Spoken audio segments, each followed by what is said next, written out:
And so I hear a phone call come out from a sheriff's deputy that there's a trespass. And I'm like, okay, I'm listening. Is a trespass in Nederland?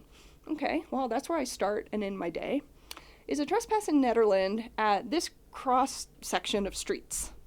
Okay, well, that's like where I park in the morning to pick up my patrol vehicle. Welcome to Backpacker Radio, presented by The Trek, brought to you by LMNT. I'm your co-host, Zach Badger Davis. Sitting to my left is... Jess Sassafras Stone. Sassafras is here. Sassafras. And we reorganized the room. I'm sitting in the center seat. I'm now learning, as we have rotating co-hosts here for the foreseeable future.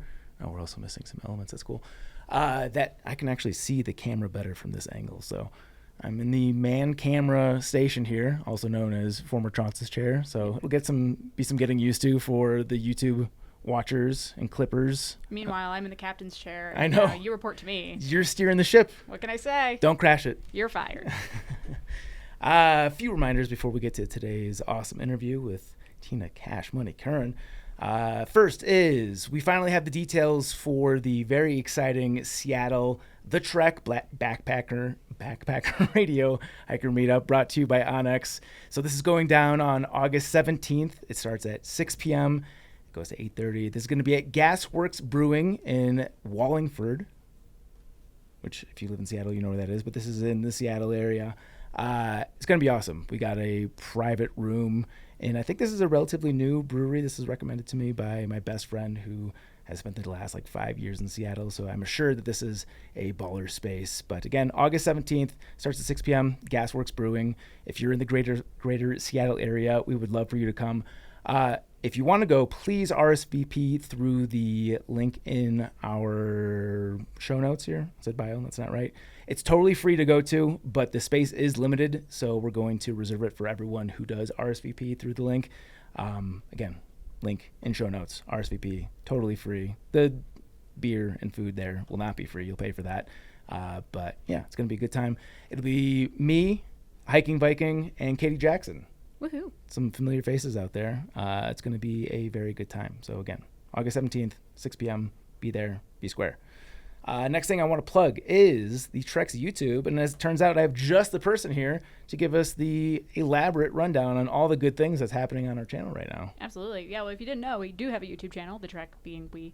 And most recently, the series that I've been really excited about has been Ask Andrew Skurka, which means that I've gotten to lock Andrew Skurka into a room and ask him 100 questions about whatever I want to. And chase him down at his house? Exactly. I did go to his house, so I now know where Andrew Skurka lives. Do not ask me that question. You got some herbs out of the deal? Yeah, I did get some free herbs. What a nice guy.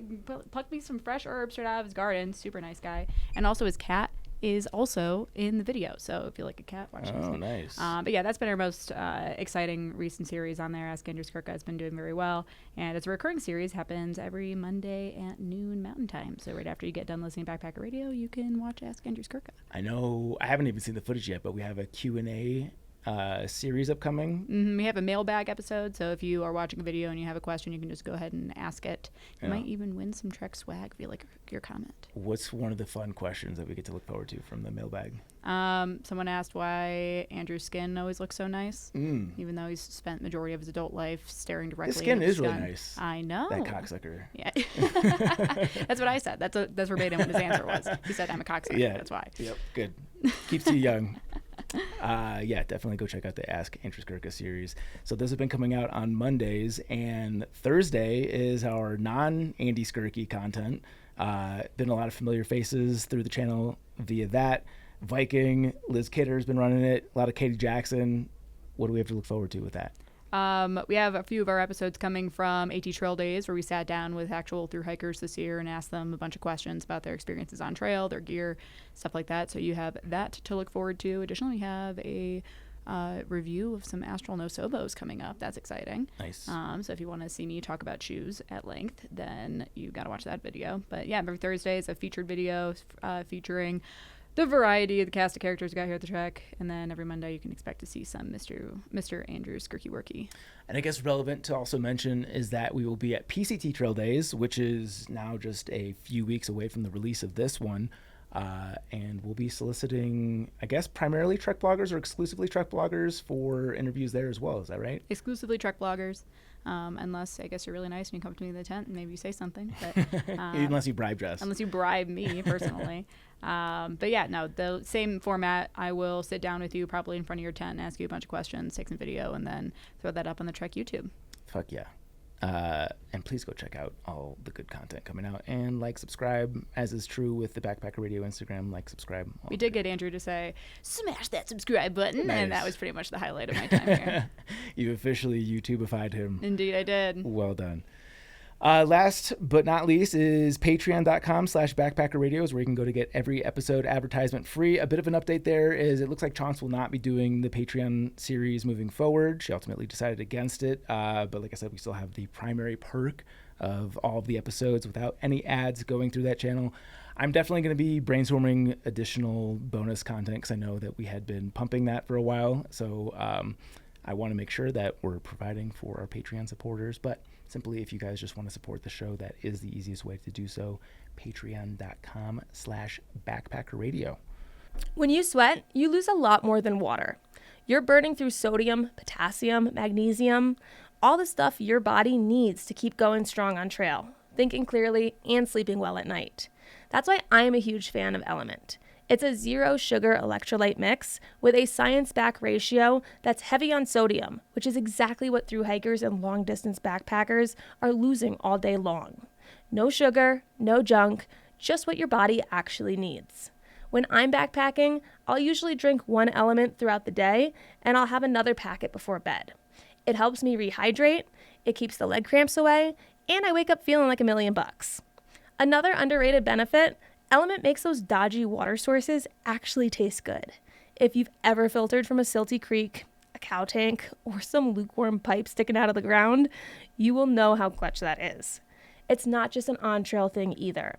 LMNT is my go-to hangover prevention tool. One packet before bed, one in the morning, and it's like hitting the erase button on a night of bad decisions. My favorites are LMNT, raspberry, and citrus.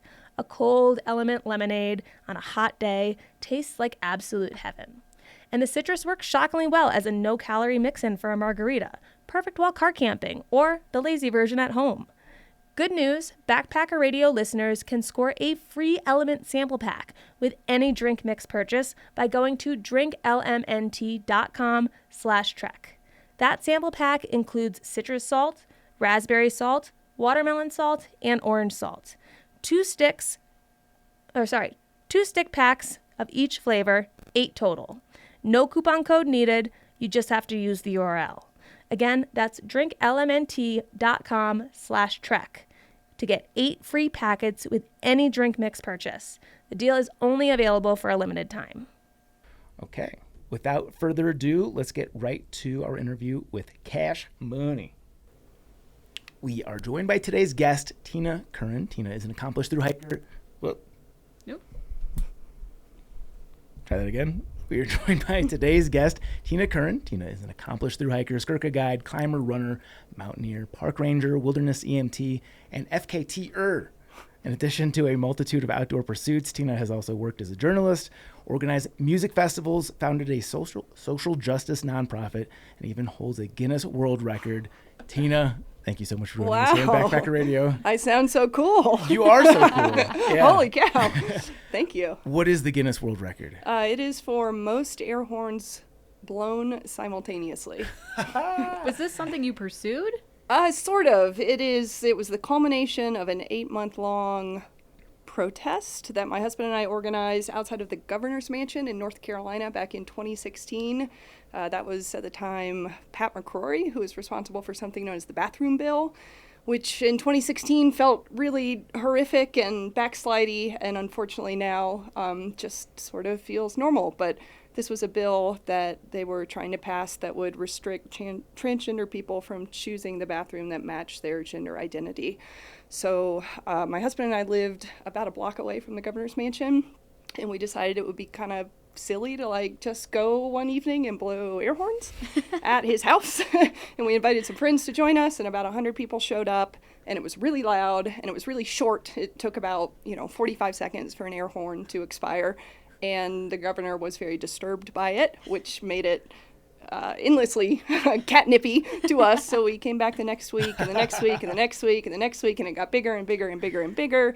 And we ended up just having this motley crew of musicians who had bass drums and trumpets and one of those things that you crank and it goes like air horn siren thing, and mostly regular air horns, but all kinds of noisemakers. And we would just make a racket for about 15 minutes.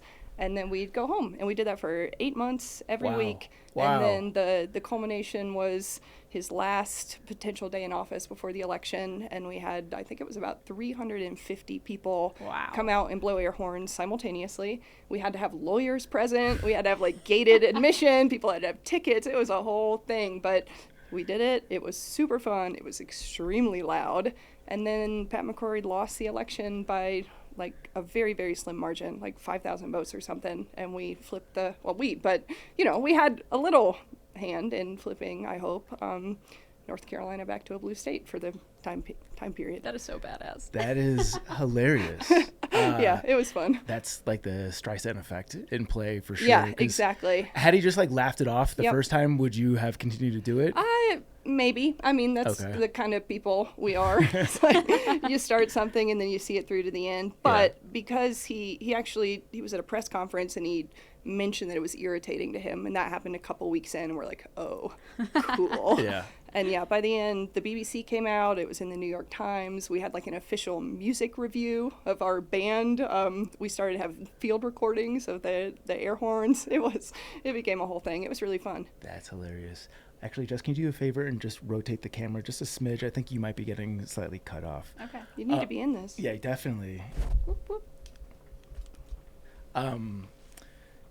At what point do you know that you're establishing a Guinness World Record? Like, is that something that you have to apply for beforehand? Yes. Yeah, okay. It's a whole thing that with the lawyers and the tickets and all of that. Normally we would just show up, but we knew the previous record was something like 100, and so we just you had to have a wristband, you had to be checked in, we had to have witnesses, and so you have to apply, and then you have to submit this really extensive list of proof that you actually did it, including like people who aren't associated with it witnessing it, signing, et cetera, et cetera. Are they still actually printing a Guinness book each year? I don't know. We didn't get one, nor do we get like a certificate or anything. It's just sort of an online list, which is, the bummer sort of internet internetification of every. It's just it's online. You're in an archive somewhere. Right, I'm in an archive. Yeah. Okay, well. I'm old enough to remember when like the release of the book each year was a big deal. Yes, the big book, and you would paw through, and it was like so cool. That was the ultimate coffee table book. Exactly. For every house had to have a Guinness Book of World Records. I don't know if most air horns blown simultaneously is like at the top of the pile for the book. Yeah. There should at least be like a book for new records, because that's a very interesting, fun story. Yeah. Even if like the record itself is very silly. Yeah, exactly. The story behind it's incredible. The backstory is cool, and this was also right at the verge of TikTok, so it was pre-TikTok, but a lot of people took Instagram live and stuff was kind of happening at the time. Again, this is 11 years ago now, but it was a very cool like social media moment in like the old school Guinness World Record, and then the sort of new like young people using technology to like live stream this thing that's happening and really loud and noisy. But I wish that it had happened like a little further down the internet rabbit hole so I could go back and watch videos of it. Now they all disappeared into the ether, unfortunately. Did anybody ever take like the decibel recording? No, but that's a great idea. I'd love to know exactly how loud it was. Got. Fucking loud. Yeah, I bet it was. It was really loud. That is awesome. I have so many questions about your background here, because if that's the first answer that we've got, then I'm sure this is going to be fun. Yeah, where do you want to go? So you organize music festivals. My husband organized something called Hopscotch, which was an experimental music festival in North Carolina, and then together we worked to create. What's an experimental music festival? Like people playing a bucket or something. I don't know. Like weird music, like drone music or heavy music, or just sort of outside of the normal realm of pop culture, I suppose. Well, then I also have a note that you've collaborated with Duran Duran and Dave Matthews. This is also true. None of this has to do with backpacking. This is all my pre-backpacking life. A lot of this actually led into the reason why I blew up my life and started walking in the woods. So it is connected tangentially. But so same thing with this bathroom bill. In 2016, so my husband and I lived in North Carolina, Raleigh, North Carolina. We were just youngish people in a pretty tight-knit community. Arts and culture and food were really important to us at the time, and we started seeing a lot of things regressing because we had this sort of bigoted Republican governor. And Bruce Springsteen, I think, was the first one to publicly come out and say he was going to cancel his large stadium performance to boycott this HB2, this bathroom bill. And on the face of it, like, that sounds really good, right? You have somebody as large with as much cultural clout as Bruce Springsteen saying, hey, this sucks and I don't support it. Great. How about the people who actually live in North Carolina, who were on the ground trying to make things happen? When you take away arts and culture from the people who are in these communities, you're not depriving the people who are advocating for these bills. You're depriving the people who need these spaces to connect with each other and to have this outlet. So we wrote an open letter and said, hey, Bruce, we hear ya, we see ya, we don't agree with you. We think actually what would be better is if you come to North Carolina, play your show, but make a statement and or even better, donate some of your proceeds from your show to these causes that are working to fight the things that you don't agree with. So we put that open letter out. My husband's a music journalist, so it was pretty easy to get it in the hand of publicists. It started being passed around, and then it went pretty viral, actually. And we had these previous backgrounds of doing the air horn thing, and we had some other social justice viral campaigns that we had done in the past. So it got picked up very quickly, and we started getting contacted by folks who were coming to North Carolina who said, actually, we thought we were going to cancel our show, but maybe we won't. This is a persuasive argument. How can we work together to, like, keep the show and actually do something that helps move forward, move the needle a little bit? So Duran Duran is one of the bands that reached out. Dave Matthews reached out. I think Animal Collective reached out. Beyonce was. Wow. We didn't get to meet Beyonce, but my people talked to her people, and my people being me talked to her people. And she ended up keeping her stadium show and donating proceeds to a nonprofit that my husband and I started, and to great equality profits in North Carolina. So. Wow. You've really had your finger on the scale with the history and play out of the last decade in North Carolina. Yeah. But it was extremely overwhelming. A lot of these things went viral, like, before everyone was going viral all the time, again, 11 years ago. So the internet was sort of a different place. But I got a lot of death threats. I had people contacting my employer at the time and threatening to, blow up my office, and just crazy, like, okay, if you threaten me on Instagram, whatever, but, like, if you start finding where I work and then contacting my clients and things like that, it gets scary. So yeah, it was really overwhelming. These projects became much larger than we expected very quickly, which is great. It's what we wanted, but also my husband and I both were in no place to deal with it. We didn't have any sort of structure set up to, like, we raised millions of dollars with this campaign that we worked with the large bands with. We didn't know what to do with $1 million. Like, we didn't have any structure in place for any of it. So yeah, I mean, it was great fun. It was something we did as, like, sort of a fun hobby on the side that just blew up. And yeah, eventually I said, man, this sucks. I need to go for a really long walk. What is the outcome when somebody's sending you death threats? Like, is there an actual restraining order that's put in place? The truthful answer is that I bought a gun, and I got a concealed carry permit, and I carried a 9mm in my waistband for about 1.5 years of my life. Mm-hmm. That you makes said, perfect try sense. them. Yeah, I mean, I did. It's not something I'm, like, stoked on, but that was my answer at that time. Again, being, like, 27 or 28 or whatever I was. Yeah. I mean, I'm sure I could have gone some legal route, but these were, like, anonymous people on the internet, and there were a lot of them, and it just, like, I wasn't going to get the police involved for hundreds, if not thousands, of, like, weird commenters. I just was going to shoot them if they showed up on my doorstep, I guess. I don't know what I was going to do. Yeah. I mean, Yeah, it's good to have some defense, especially in a circumstance like that. The shock from trying to go from doing a good thing to now suddenly you're the face of this movement. Yep. Did it start happening sort of very fast and you said, oh man, this is where this is going? Or had you had a vision, like a kind of hope that this is where this goes? No. Prior to this, we had done something called Saturday Chores, which was where, again, this is my husband, Grayson, and I trolled what are they? Anti-abortion? What do we call them? Pro-life. There's like the PC terminology of the anti-abortion people, pro-life people. Again, North Carolina, in the early 2000s, they would hold signs to say babies are murdered here. And so my husband and I started trolling them with our own signs that said like weird hobby or I don't know, I like turtles. That was like an internet meme. And we had a sign that said that. And again, we put this on Instagram, very early Instagram, and it went super viral. And that was the first time when we went, whoa, the internet is doing something different. And this is just a picture that we're sharing to our 500 followers or whatever, that all of a sudden it had millions of views. It was front page of Yahoo News, it was front page of Reddit and Cosmo the same day. Whoa. And this was before the air horn thing and before the working with the bands thing, but all this sort of parlayed into the next thing got a little bit bigger and a little bit bigger and a little bit bigger. But that happened the first moment, the first time we put one of these pictures up. I'm holding a sign that says weird hobby next to one of these protesters. And no, I had no concept that that was even remotely possible. And then we kept doing it and it kept getting bigger.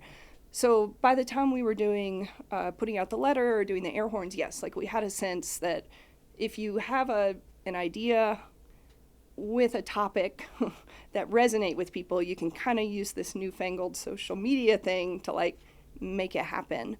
But every time that we did something like this, it felt totally wacky and just let's throw this crazy idea at the wall and see what happens. And it just seemed to work each time. So yeah, I was always surprised, but I started to get a little bit more used to it as it went on. Until millions of dollars hit in your lap. Well, then that was also, that was surprising. I never expected to talk to Beyonce. I didn't expect that. I had a regular job at an advertising agency, and I remember Mandy Patinkin called me, and I had to step out of a meeting with a IBM a boring client conference, and I'm like, Mandy Patinkin is calling me, I'm sorry. And they're like, what? And I'm also like, what? I don't know. I have no answer for you. I don't know who that is. He was in Criminal Minds. He was in The Princess Bride. Okay. He's just a old actor. Yeah, okay. Just famous people. I don't know. Yeah. I don't know many celebrity names. So what were you doing for the ad agency? I was a copywriter. Okay. Yeah. It was very boring. Yeah. Have you since applied what you know via copywriting in the advertising world combined with your knack for having things really become viral online? Have some sort of viral consulting for either political campaigns or otherwise? My husband and I briefly started a nonprofit. After all this, Dave Matthews actually gave us a grant to start a nonprofit, and we did that for about a year and a half, and we raised a good amount of money. That's where the music festival things comes in, is we started doing music festivals to raise more money for these causes that really mattered to us.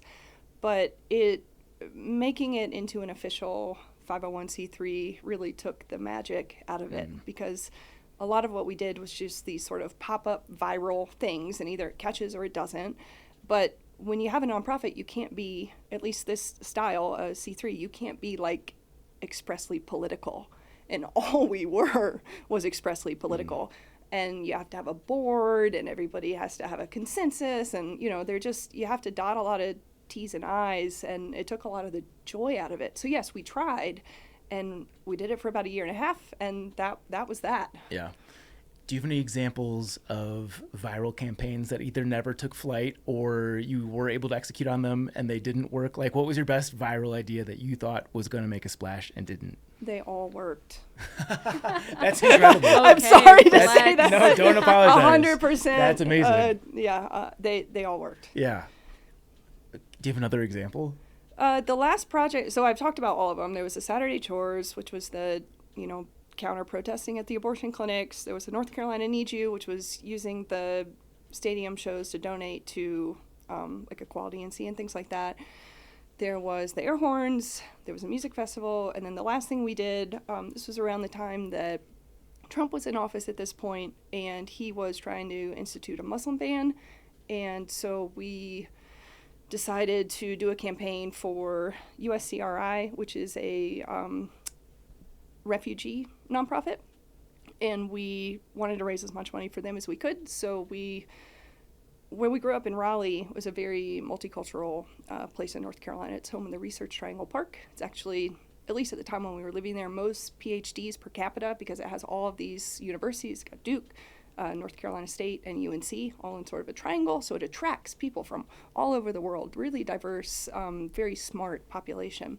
So we found the top 10 most commonly spoken languages in our area, and we had these yard signs printed that said, "Welcome to Raleigh," you know, whoever you are. Or it said, "Welcome to Raleigh, y'all," because we're from the South, so "Welcome to Raleigh, y'all." And then we had our top 10 most commonly spoken languages outside of English. We had it translated into those languages. So whatever the y'all version is in Hindu and in, you know, Chinese and Spanish, etc. We had them all printed out, and we just did pay what you want for these yard signs.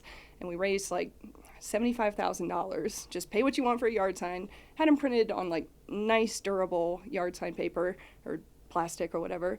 And again, this is like a decade ago, and I go back for Christmas and they're still everywhere. How cool. Like they're all over. And we had murals commissioned. The CEO of Etsy saw it and loved it and was like, "Let me commission a mural." I'm like, okay. So it's like, it's still all over Raleigh, like this "Welcome to Raleigh, y'all" campaign with all the languages. It's like so cool. It's so cool to look back and see that. I feel really proud, but I also feel really bummed. Like, that was the last project we did. We raised a lot of money, we gave it away, and then we said, we're getting out of here. This is too much. And things are not better. You know, like, I spent so much of my life at that time donating donating time and energy to these causes, and a lot of money too. And it just, I feel like it's worse, if anything. So yeah, not due to a lack of effort. That's, well, like, you're almost like Forrest Gump with how much culture you've affected in such a short period of time. Yeah, it felt really, really rewarding, but it also just felt so exhausting. And around that time too, we started getting criticism because we didn't include XYZ language. And so that was another thing. It's like, you get to this point of saturation in a community or even in a sort of online environment, and now whatever you do is like, it's not good enough. And now people are looking at ways to like poke at it a little bit. And it's like, well, we could, it's already an oversized, it's like an 8x10 yard sign. It's already oversized. These are the 10 most commonly spoken. Like, what do you want? 20? Would 20 make you feel better? Would 50 make you, like, I'm not trying to be racist by excluding. I'm trying to like promote diversity by promoting. Yeah. And so again, like, the internet has those pluses and minuses, right? That's gotta be frustrating. Yeah, that was tough. Yeah. So are you from North Carolina originally? Most of my life, I was born on an Air Force base in Texas. I was there until I was 2. Then I spent my young childhood in Florida, so like third generation Floridian. Rocking the shirt. Exactly. Yeah, I gotta give credit where credit is due to the best long trail in America, the Florida Trail. Do you really believe that? Yeah, I do. Okay. We'll get into it. Okay. I lived in Florida until I was 9. My dad and grandparents still lived there, and then I moved to North Carolina and lived there from 9 until about 30. Okay. So most of your life. Definitely East Coaster. Yeah. Yeah.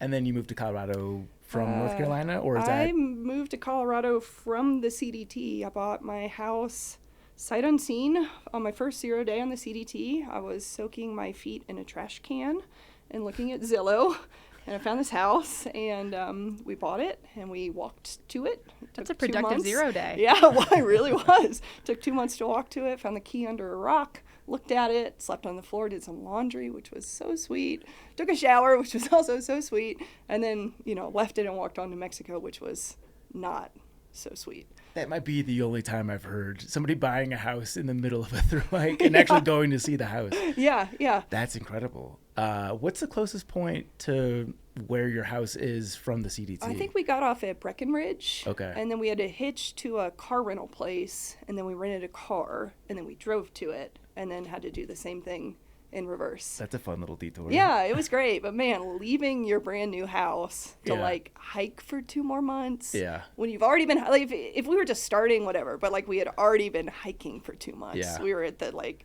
the doldrums halfway thing, and just, man, I wanted to be in my house. Yeah. And just knowing how I am, I would be like Googling paint swatches. Like, my Pinterest board is Oh, full. I was walking and I was buying furniture. There was like scads of furniture delivered while we were hiking. It was just like sitting there waiting. Yes, paint swatches. I had picked out wallpaper.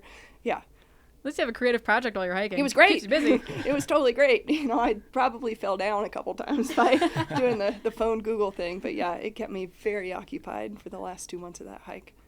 So how did you get into backpacking? Does it start off with the AT, given your time in North Carolina? Yeah, it does start out with the AT. I'm racking my brain trying to figure out how and why, and I don't actually know. I think it just was like in the ether growing up in North Carolina.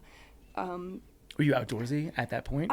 So I also was trying to think of the answer to this, because in my family, no. Like, I am definitely the weirdo of my family. We were... Siblings? No, just me. I'm sure my parents argue about which one of them dropped me on my head when I was young. You know, we went to the mall, we ate McDonald's, like, we watched TV, we ate Hamburger Helper. We were like classic 90s suburban family. Yeah. Backpacking was not a thing. Camping was not a thing. I don't think I camped for the very first time until I was 20. And I don't know why. I can't really say. It just one day popped into my head as a thing I should do. And I eventually did it, but it took a long time. Were there backpacking trips before the AT? Like, give me the full run up to backpacking. So that's also a long shaggy dog story. But so I guess the through line here is my husband and I did all of this social justice stuff. We were both working as journalists, and I was also a copywriter back in Raleigh. 30th birthday, I had sort of a quarter life crisis, and I just was like, I cannot do this anymore. Let's go look at RVs. There was an RV show at the fairgrounds. We're like, let's go look. Like, okay, honey, we'll go look. It's your birthday, so you can do what you want, but we're not buying an RV. Well, of course, we went to the RV show, and, 24 hours later, we were the proud new owners of an RV. We put our house on the market. Handful of days later, it sold in 15 hours. Did it take much arm twisting? Because it sounds like you had made up your mind, or at least were leaning in that direction. It was pretty easy. Okay. We were both pretty exhausted by all of this. Uh-huh.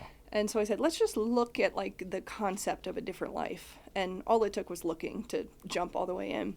I imagine this is like at the peak of adventure vans. Everybody online is... No. This was like right at we bought the van. I think we were a week into this like van life thing when the New York Times published a van life is the thing the kids are doing article. And like everyone sent it to us. And it went from being like your parents are like, what are you doing to, oh, you're the New York Times. Yeah. Exactly. So, I mean, yes, but I would say it was like right on the cusp. Like it was still very fringe.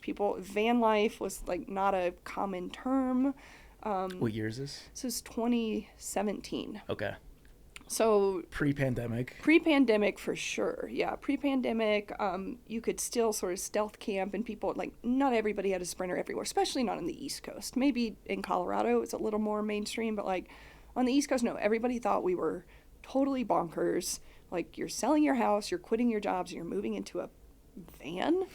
Like, is everything okay? Yeah, exactly. And no, I mean, the answer is like, no, it wasn't. Like, we were both in a very weird place, and we just were ready to get the heck out of there. So we bought the van. First thing we did is we went to Great Smoky Mountain National Park, which was like our home national park. I didn't even have a concept of what a national park was. So I'm 30 years old, right? And they have a firefly festival, like where all of these fireflies, they have synchronous lights. So they sort of communicate with each other through their lights. And there's like hundreds of thousands of them. So you have to it's a timed entry. You have to get a ticket. It's a lottery. The lottery is very difficult to win. We won the lottery. And we won the lottery on my husband's birthday. It's like, yes, we're buying the van. We're going to the synchronous fireflies. We get there. It's great. It's beautiful. It's wonderful. There's people everywhere. It's a very long line. You have to get a shuttle in, and it's just like, wait, there's like public lands with like tickets and attraction. Like, what is this? Is this Disney World? Is this the woods? Is it both? I don't understand. So that was like my first exposure to like being outside, like in a way that felt large and significant. And that night we thought, hey, we got a van. We're just going to sleep in the van right here and in a national park parking lot, during their like very busy ticketed event that does not fly. We were sleeping for about an hour and a half before we got boom, boom, boom, boom, boom. Oh yeah, by like law enforcement rangers, and they were not amused with us.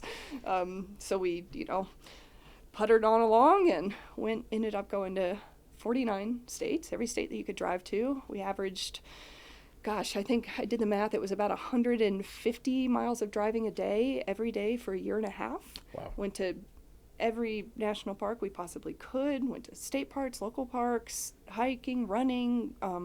Weren't climbers at the time, but we were just like avid runners. And so that opened up this door into this like completely new and foreign and magical and amazing world, right? Like seeing the West for the first time, seeing public land, like being able to sleep on BLM land and just roll out of your van door and go for a 10-mile run in like the most majestic scenery you've ever seen. And that's just a normal day. Like it blew my mind. Did you pick up running as part of the travel van life, or were you a runner prior to this? I was a runner before that. I had run 7 marathons prior to that, just as a road runner. Yeah. Because again, like where I'm from, that's sort of what you did. You were either like a long distance cycler or you were a road runner. Yeah. If you had that sort of endurance, I'm a compulsive anxiety ridden person. So if you have that and you want to like translate it into an outdoor activity, you run or you cycle. Running's good. Yeah. What's your best marathon time?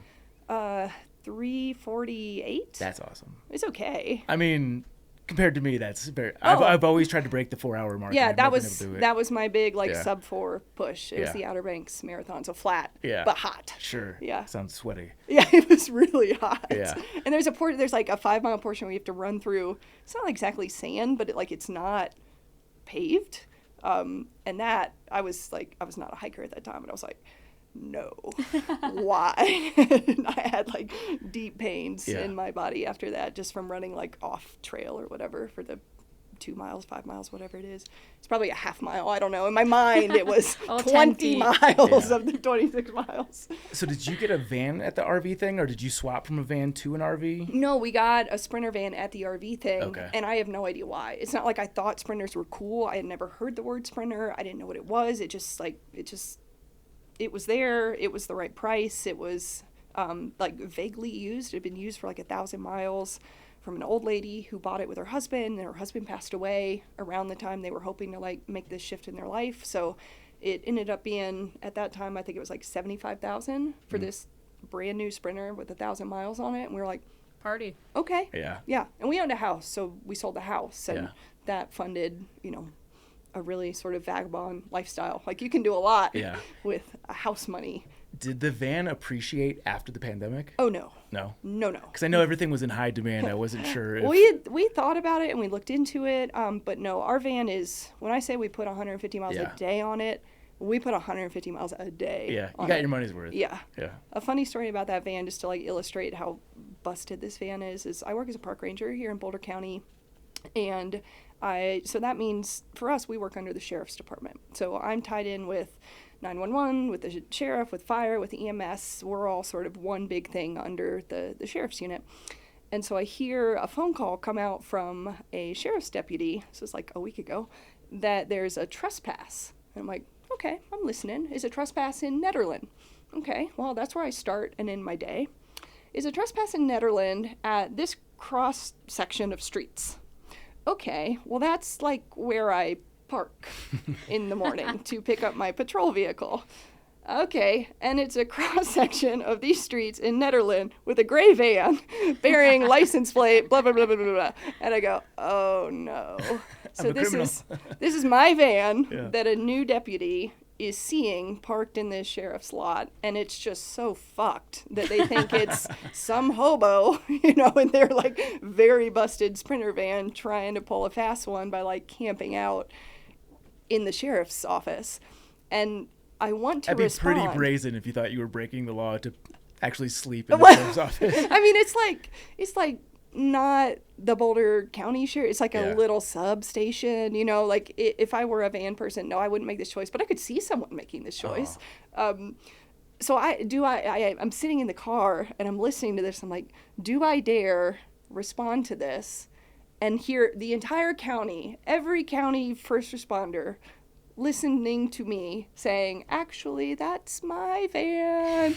Or do I just kind of let them run the trespass and like figure out I'm not in there? Yeah, let's get them. Right, so I'm like, go for it. So I said nothing, and a very sweet mountain deputy that knows who I am chimed in and goes, that's a Parks and Open Space Ranger vehicle. I'm like, thanks, buddy. Thanks, Dan. Appreciate. Yeah.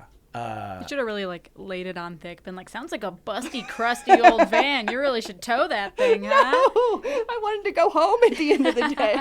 Yeah, so this van did not appreciate. That is just a long story to say. Yeah. But if anybody wants a Sprinter van, I mean, I got one for sale. How You many might have to miles? replace a window or two. Yeah. How many miles are on it now? It's got 150,000. It's a diesel, though. You know, it's just getting started. Yeah, sure. Holler. I mean, we can, if you want to leave your email in the episode, I'm sure someone will reach out about it. Okay. Yeah, I knew that you were working for Indian Peaks Wilderness because in my research, one of your first videos that comes up is you like introducing the 4th of July trailhead. Oh, that's cute. Yeah. Yeah. That was fun. That's nice. Yeah. If you're in the market for stylish, affordable shades that actually hold up on trail, listen up.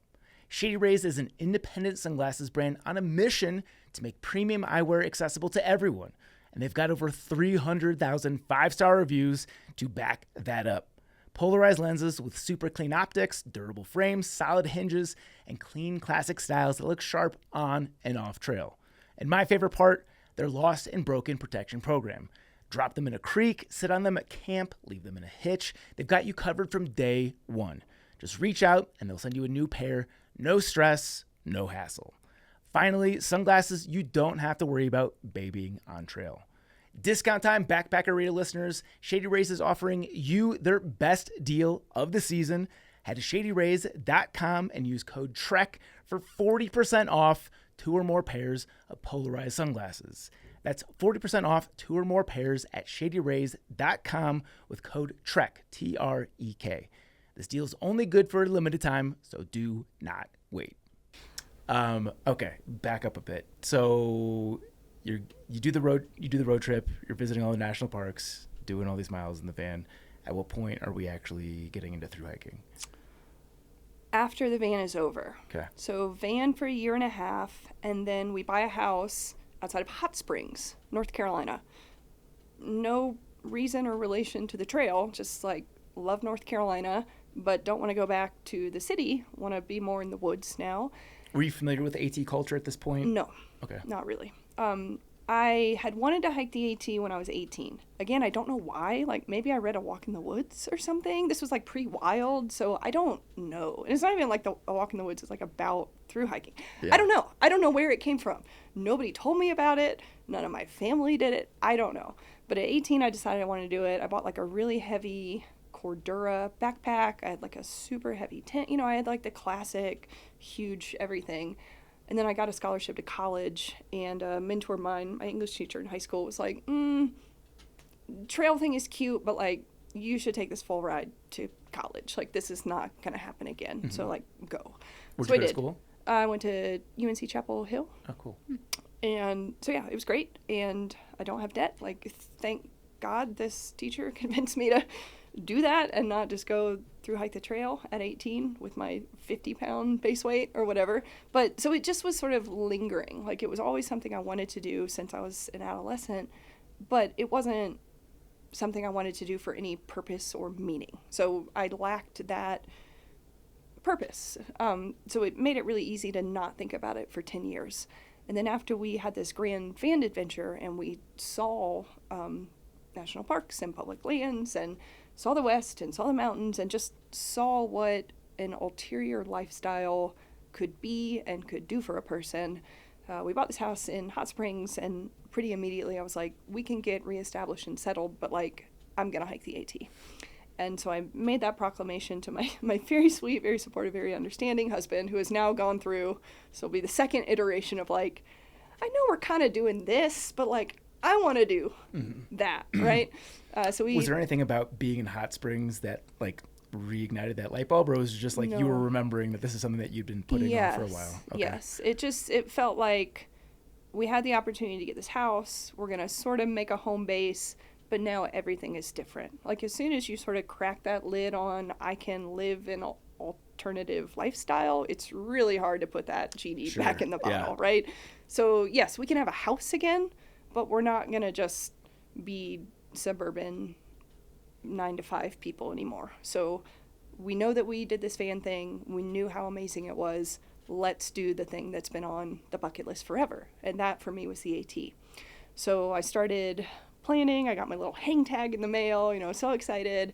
I became much more well-versed in backpacking culture at this time, obsessively gear researched, had a decent setup, like didn't have the Cordura anymore, like had a hyperlight bag, but still had probably like a 20-pound base weight.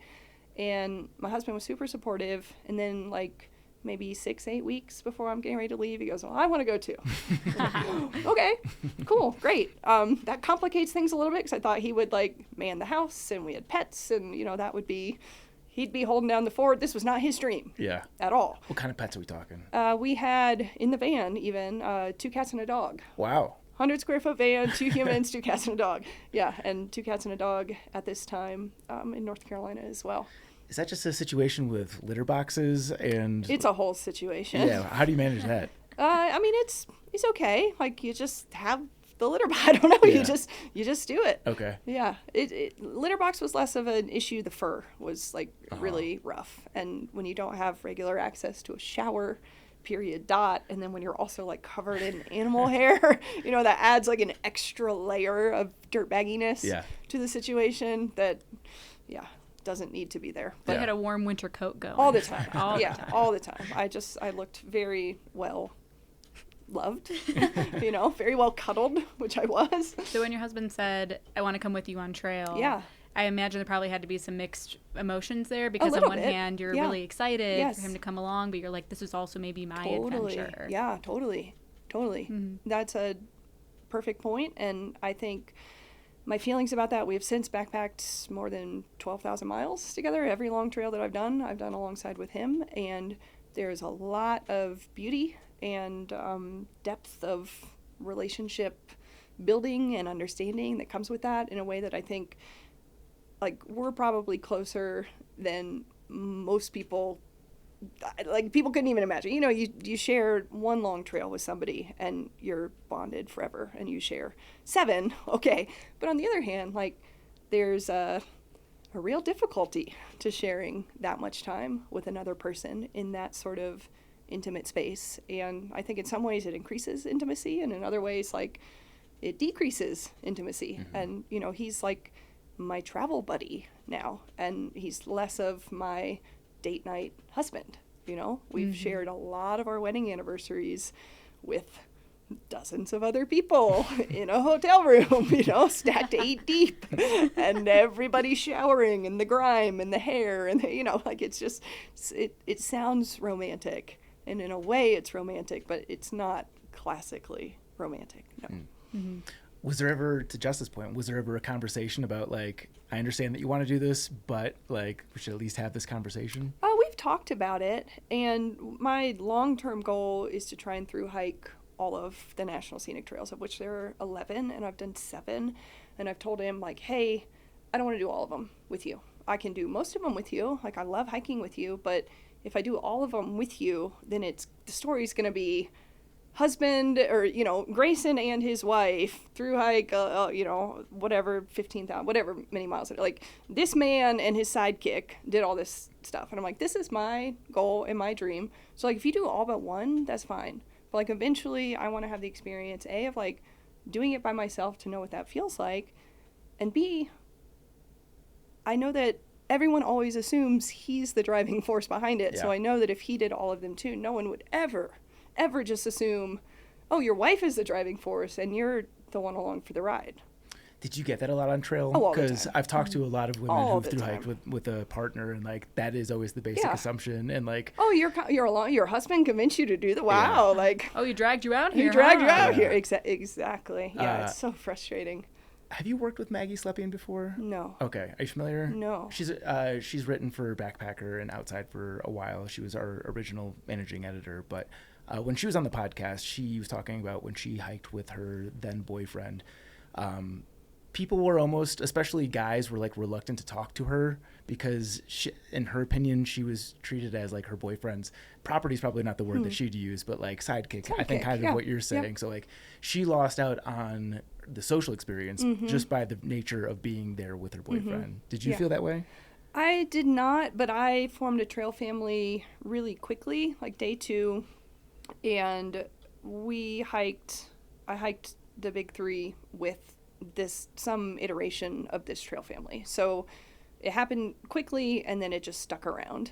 Other than that, we sort of cloistered off intentionally because we became more experienced and faster and just sort of had different priorities than like interacting with the trail culture. And also like we started doing more obscure trails in which like it's more difficult to find the community there. But no, I didn't find that. I'm very lucky that I didn't find that, but I definitely did and still do have the experience of when we're together and we enter a new social situation, whether that's a trail angel's place or, stumbling upon a group of hikers or whatever, town hitches, whatever it may be, that people always seem to look to and speak to him first about what it is we're doing, why we're out here, what our goals are, yada, yada. Like they always seem to defer to like talking to him, and I'm just like along just for the ride, and that's a bummer. And he does nothing to his credit to like promote this. In fact, he's always like, it's her.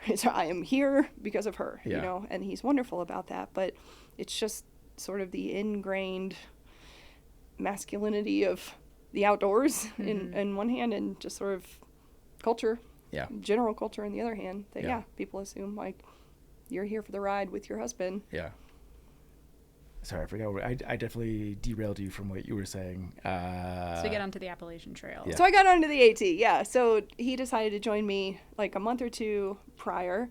And I thought it was great, but I also found it kind of stressful. And I was looking forward to having this like epic adventure and like finding myself or whatever. And I didn't have that adventure, but I had a very different adventure with my best friend and my dearest love, and like that was fantastic in its own way.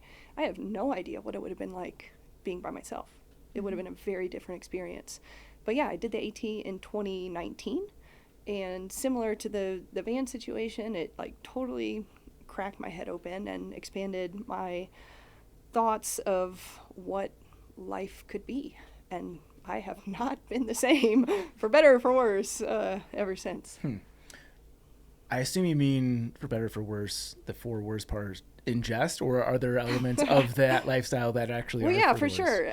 Mostly in jest, but I think you definitely, I'm sure you're familiar with people who are just sort of chasing the dragon, right? Like it becomes this addiction. And I think part of the addiction that is a really important part to talk about is like when you finish this life-altering journey, you may face like severe depression at the end of it, and it's really, really difficult to dig yourself out of that depression if you don't have the next great adventure lined up. So I became just like a classic chronic thru-hiker from that, and I think that has added so much value to my life, but it has also taken things from me. It has taken friends, it has taken community, it has taken job stability, it has taken money, it has taken, I'm sure, a toll on my body. It has taken, in some ways, a toll on my relationship. It's just taken a lot of stability, I think, from me. That's a really interesting perspective. But, I mean, sitting at this table, I'd say you are kind of the average of the people that we talk to is like, they get a taste of it and they can't stop. I wouldn't change it for the world. No regrets, right. But you got to know what you're in for. Yeah. And you're probably in for like a total reordering of your life.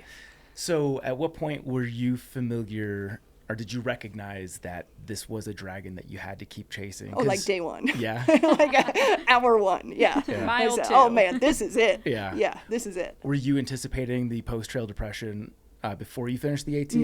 No. No, I had no idea that existed. Again, I was like pretty ignorant of trail culture, part of it by choice. One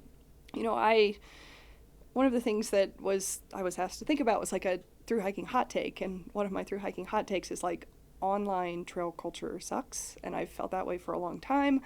I didn't watch any YouTube videos. I didn't listen to any podcasts. I didn't look at pictures. I actually literally did not hike the AT until doing it as a thru-hike. So I wanted to have this sort of pure experience, which sounds a little silly in retrospect, but at the time it was like really important to me to try and have a true adventure. Yeah. And that to me meant like not reading people's blogs, not watching. I don't want to watch it on YouTube. Like I want to do it. Yeah. I don't want to know what's around every corner. Like I want to be surprised. Like that's what this is about for me. So, what did you ask?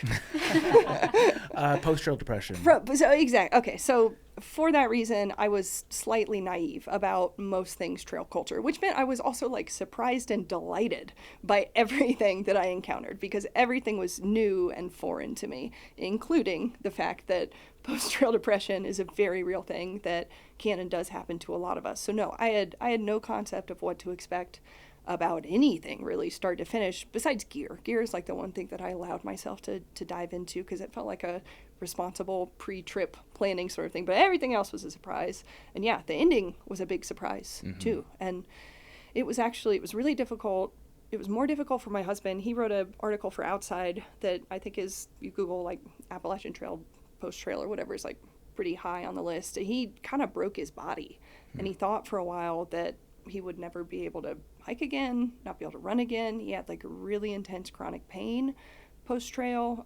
Was it like an acute injury or just like the normal thru-hiker fatigue? It was like thru-hiker fatigue, but like, I don't know.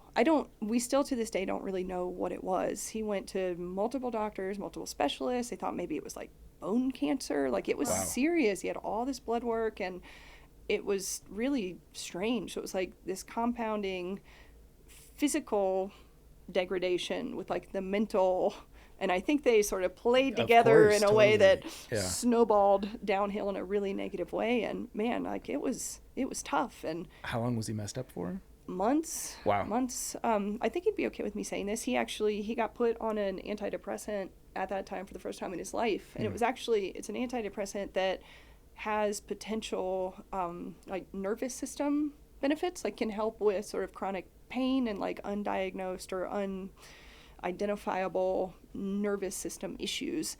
And so he got put on it for this like physical reason, and it actually like wildly improved his physical symptoms. Interesting. But it also helped his mental. And he said like, wow, I feel like I had these curtains that were there and now the curtains are open. Yeah. And so it changed a lot of our life. Yeah. I don't want you to reveal anything that you're not comfortable revealing. I'm just thinking somebody listening to this who is either going to finish a thru-hike or is maybe going through something similar. Do you remember the name of the medication? It's called Cymbalta. Okay. And I think it's in that article. Like, I don't think I'm revealing any personal information. Yeah, it's called Cymbalta. Yeah, cool. I had never heard of that before. Okay, so he's physically and mentally struggling. I think you mentioned that you were mentally not doing great yourself. Yeah, and I also had the compounding benefit of having broken 2 of my fingers and 1 of my toes on the AT. How'd you break your fingers? The toes, I think, make a lot of sense. The fingers, I slipped on a rock in Pennsylvania, and, it was wet, and we were trying to get to this shelter, and I was like the emissary to get to the shelter from my trail family and get the spot, and I'm going, and I just slipped and braced myself with my fingers, and I got my big pack, and they just So you went from Pennsylvania to Katahdin with broken fingers. I did, yeah. Wow. And I broke my toe in Massachusetts, and I also went to an ER or in urgent care, had a hitch to an urgent care. It's like an hour away. They take a scan of my foot. They go, well, your toe is broken in 3 places. We would like to put you in a boot. And I said, well, I'm not going to take the boot. And what happens if I hike 20 miles out of here? And they said, what? I said, okay. And they say, you're probably not going to do permanent damage. You're just not going to heal. So, I put my little shoe back on, and it was raining the next day. I walked through the pouring rain and did a 20-mile day, and it was horrible. But anyhow, all that to say, when I got home, yes, I was also kind of broken, like figuratively and literally. And the hands were okay. The toe, though, I got it re-x-rayed when I got home, and it hadn't healed at all. It's exactly what they said. Like, you're just putting this pressure with the weighted pack. Like, you're just doing too much for it to be able to knit. So it's just going to remain broken until you stop using it, dumbass. So I finally, 600 miles later, I took the boot, and I was in that boot for like 6 months. Wow. Because it had delayed healing, they called it. And it was like snapped in 3 places. It wasn't just a regular break. It was like a bad break. So I couldn't run. I couldn't hike. I couldn't climb. I couldn't do anything that required using my digits.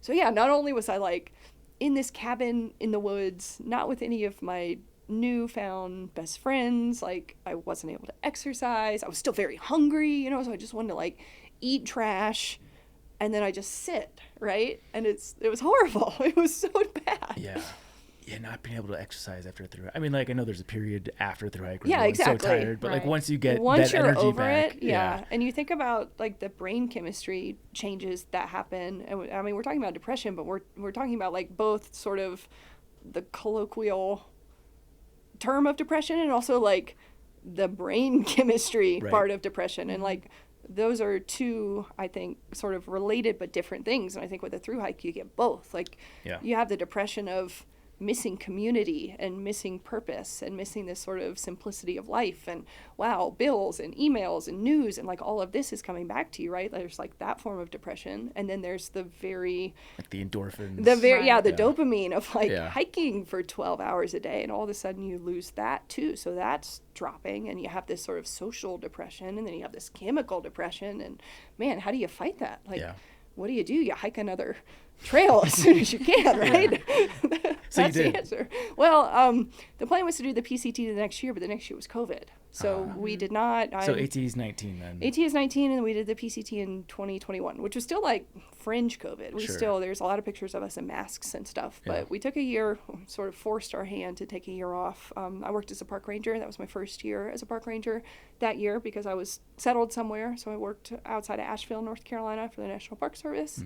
I saw the rangers with their big hats and their shiny badge. I was like, all right. Yeah. Well, I'm not going to be a thru-hiker. I could do that. Yeah. So that was cool. Was that a pretty good stopgap for you? Like if you're not going to be able to do an AT-like adventure, like at least working outside? Yeah, that was great. It was a really difficult year to be a federal employee for the very first time because we had to follow the national guidelines for like open and closed visitor centers, and this was in 2020, so like the federal guidelines were changing all of the time. So I would come to work and not know what I was going to have to do that day in terms of like, am I actually being a park ranger and like patrolling and educating and doing interpretive services, or am I just staffing a closure and getting berated by patriots who want their God-given right to like flip through a trail display. Yeah. And so that was really tough. But that being said, I've come back. I think this is my 6th season as a park ranger. So I've come back as far as a job that is related to the outdoors. Yeah, it's fantastic. The only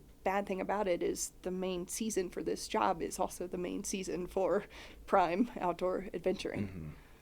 And what did Grayson, your husband, do during? He's a music journalist, and he's been that way since he was 18 years old, and he's 43 now, and he's still doing it. So he's been able to, he keeps his job. He actually works from trail Really? quite Oh, wow. a bit. He'll backpack, God bless him, with a laptop, and he will file stories from trail, which is nuts, That's awesome. I guess. What publication? I mean, I guess. he was the thru-hiking columnist for Outside for a number of years. I knew that. Yeah, I don't think he's doing that anymore. But for music, I mean, his main gig right now is writing for GQ. He writes long music shit. profiles for GQ, which That's is really awesome. cool.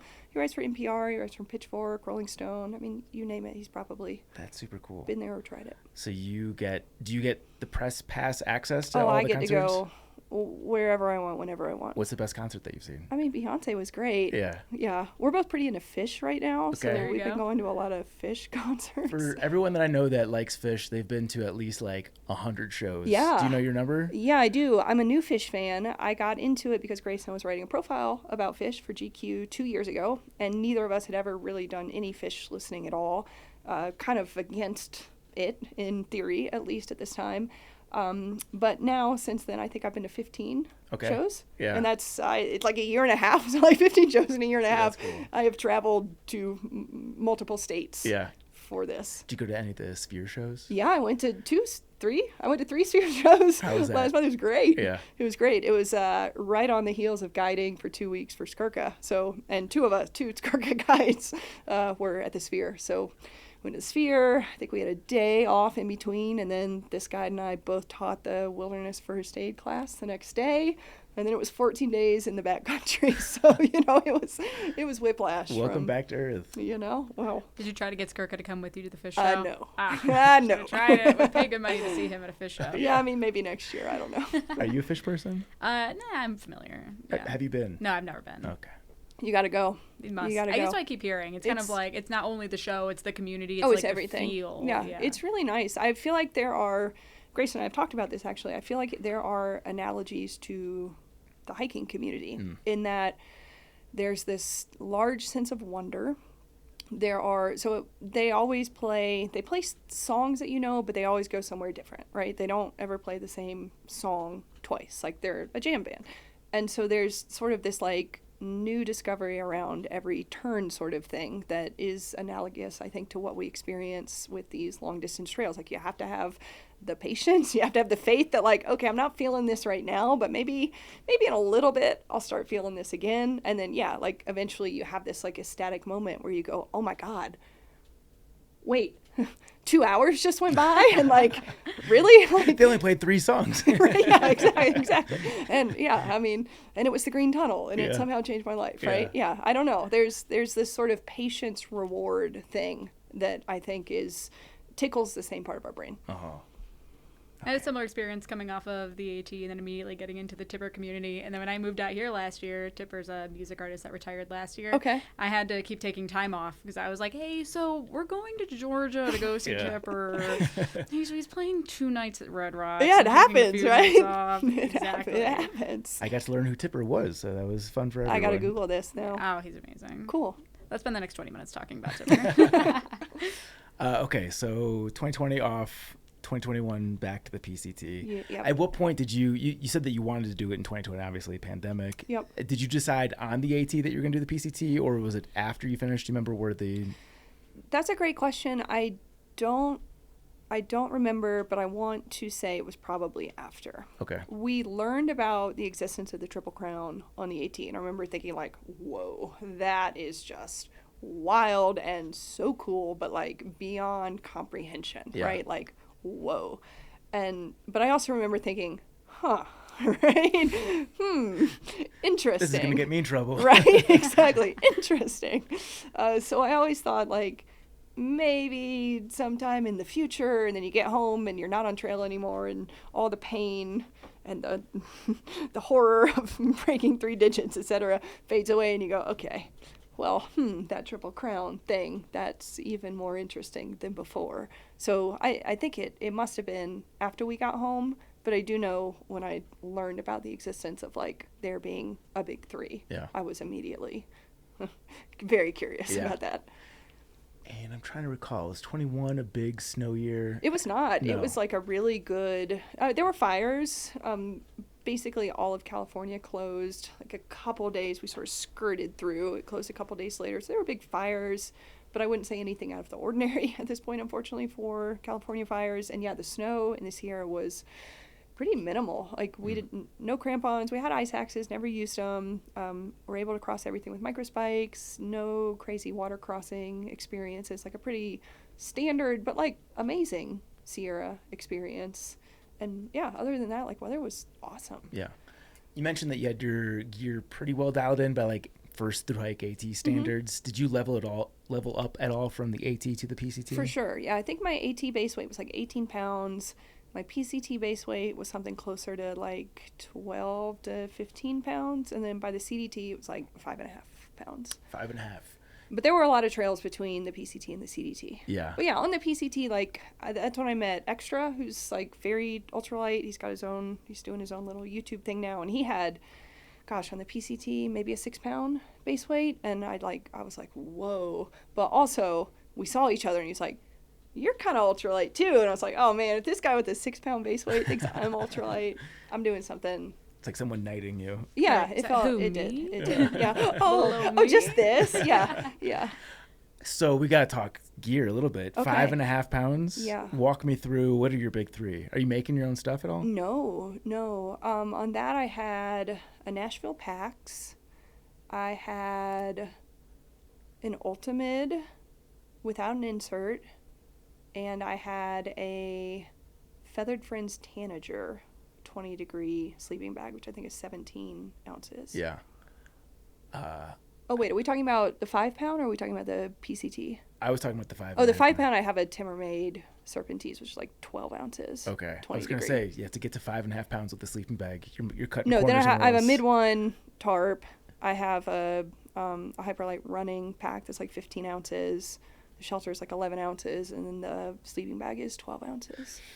So what are some of the common things that you're cutting out of your pack to get to 5? Like, what are the sacrifices? I don't have any spare clothes. I have maybe like wind pants, and that's it. Just running shorts with built-in underwear. I have a really, Do you have a rain jacket? I have a 4-ounce shake dry. What's a shake dry? It is a single layer Gore-Tex. It's Okay. amazing. It doesn't exist anymore, so like I feel bummed about advocating for it.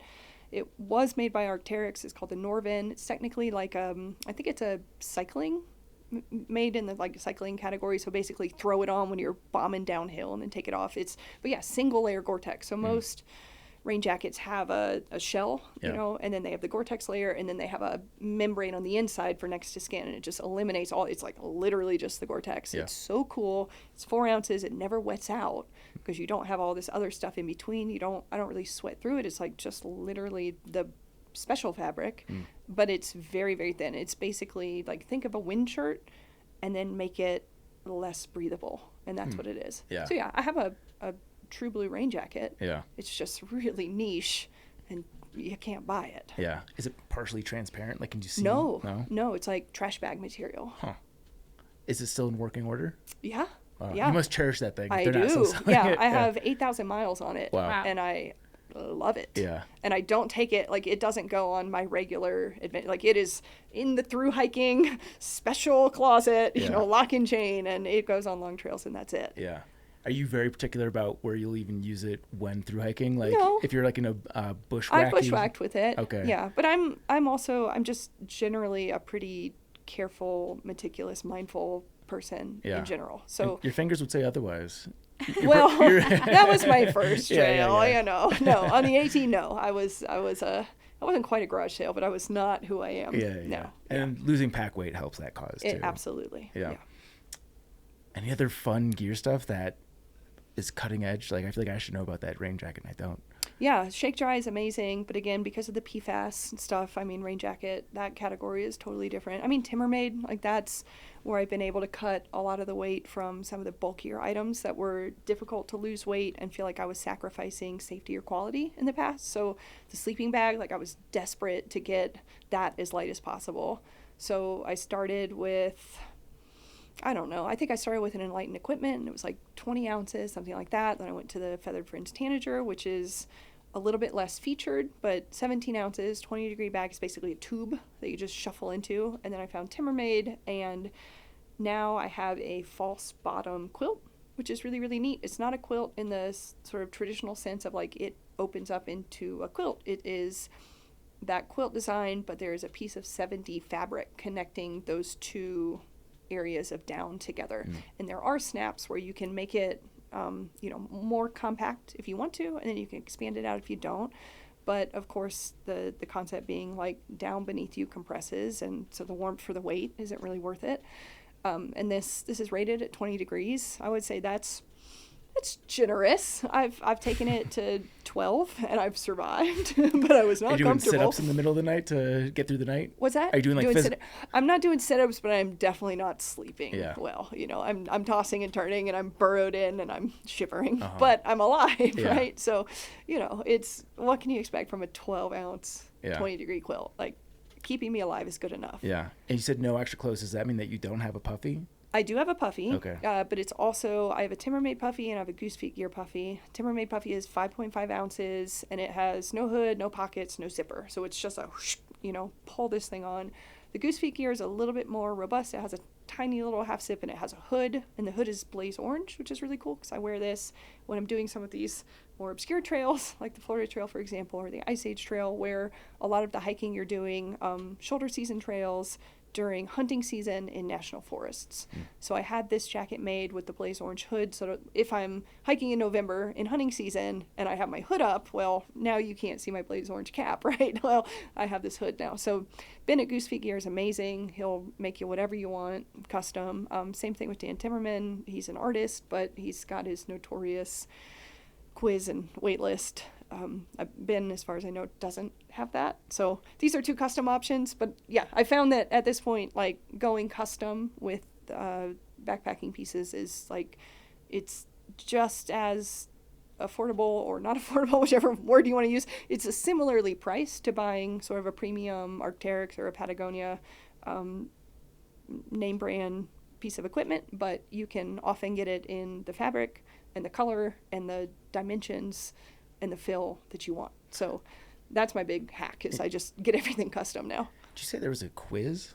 Oh, for Timbermate? Yeah. Oh, yeah. I'm There's not familiar with this. Quiz to like have the privilege of being entered in the lottery. Really? Oh, yeah.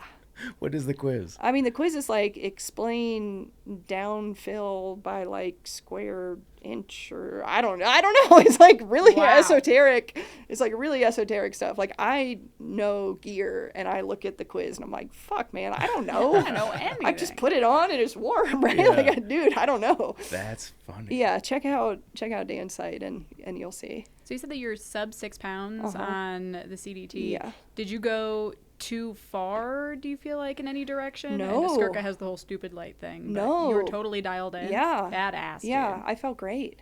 Killer.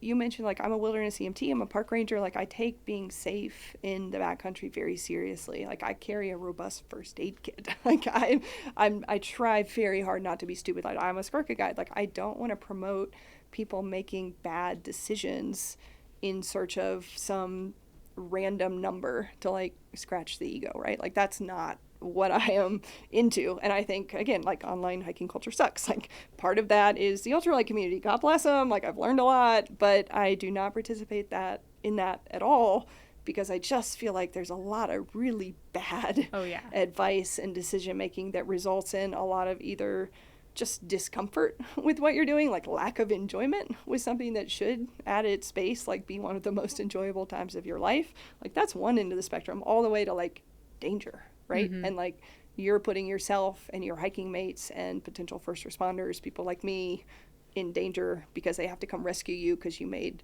a poor choice. Yeah. Because you wanted to save 7 ounces. Because you wanted to save 7 ounces, because you wanted to post a picture of your sub 10, whatever, on UL Reddit. Like, no one cares, like whatever. So no, I felt really safe. I felt like I had everything I needed. I had the appropriate amount of down and rain protection and first aid and all that. I just like, I know at this point I can hike far enough if I need to get somewhere. Like if I'm really in a pickle, I know I can walk 40 miles to the next town. Like I know I can do that. I know how to wait out a storm. I know how to layer. I just know. And that took a long time. That took 10,000 miles of backpacking, right? So like, I do not think a sub 6 pound base weight is appropriate for a first time thru hiker. It's not. I'm sorry. You don't know. You don't know the trail. You don't know your body. You don't know what you're capable of. You're learning. Like sub 10, okay, probably. Sub 6, no. Yeah, there's a big difference between 6 and 10. There is, You yeah. gotta, You got to figure that out for yourself. And it goes beyond just the shorter toothbrush or For carrying sure. a spork. Yeah. Definitely. I guess a very similar question to what just asked, but hers was catered specifically to your 5.5 pound pack on the CDT. I'm curious, has there ever been a time where you feel like you did cross the line? Because I feel like a lot of people in the UL world do learn by that trial and error, and sometimes they do cross the threshold and be like, I should have brought a beanie because my head was cold. Like whatever it might be.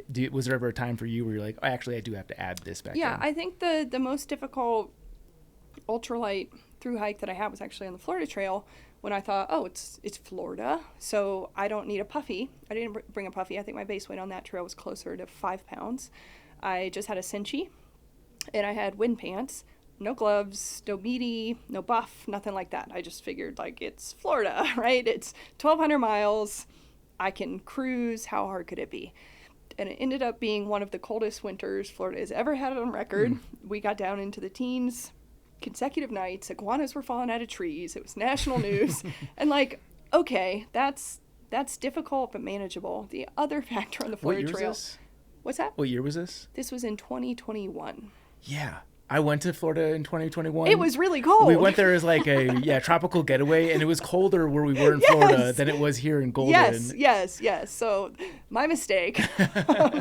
There's also an element that's just like freakishly bad luck. Like maybe your pack list was correct in every other year. However, like freakishly bad luck is part of the game, right? Totally. Like that's not an excuse. Like Right. we need to be prepared as people who are going into the backcountry for any possible outcome we might face. Like Yeah. I don't give myself a pass for that. Sure. Yes, it was statistically a complete anomaly. However, it could be single digits in Florida in the winter. And so now we know, and like maybe adjust your packing differently. But yeah, I just have my Senshi.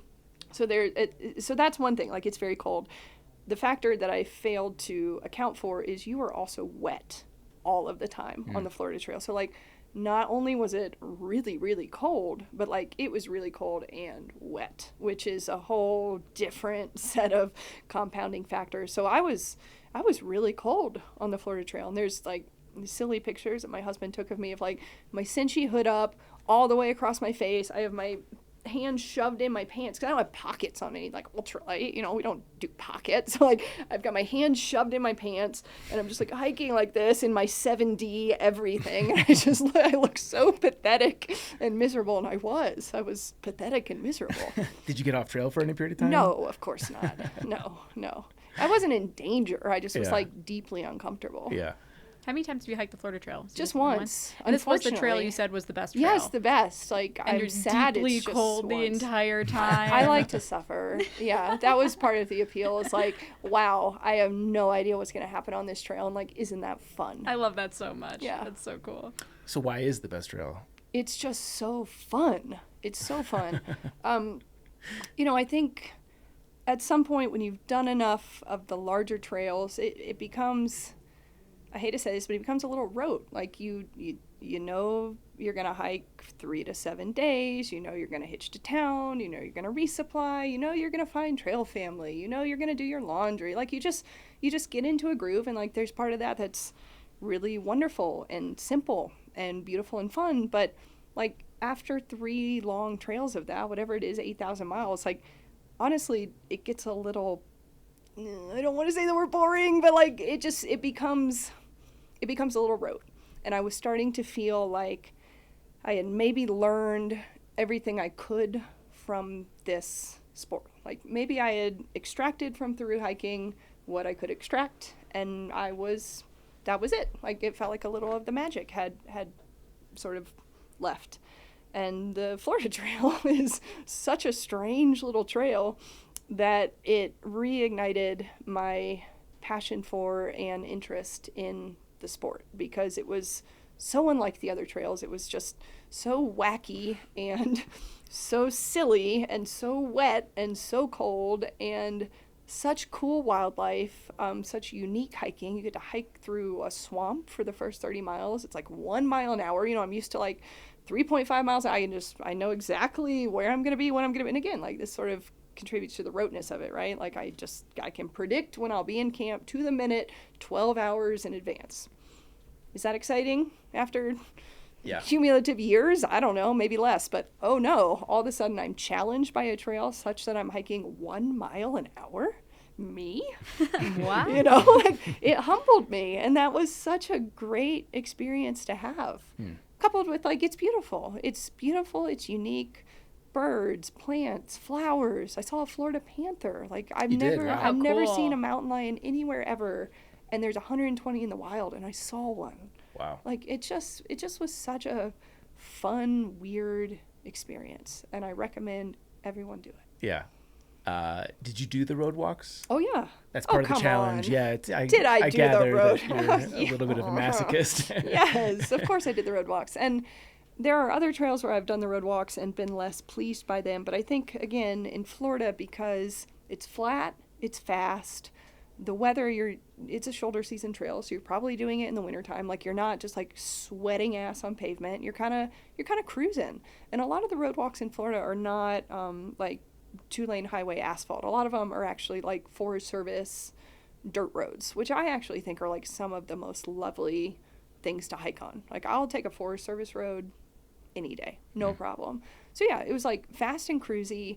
A lot of times on the road walks, you're going to see an alligator, you're going to see a pelican, you're going to see like a cool snake, you're going to see a redneck, someone's going to offer you a beer. Like, it's just, you never know what's going to happen on the Florida Trail. It's You so listen cool. to redneck like it was a type of bird or something. I know. I was like, I don't know that animal.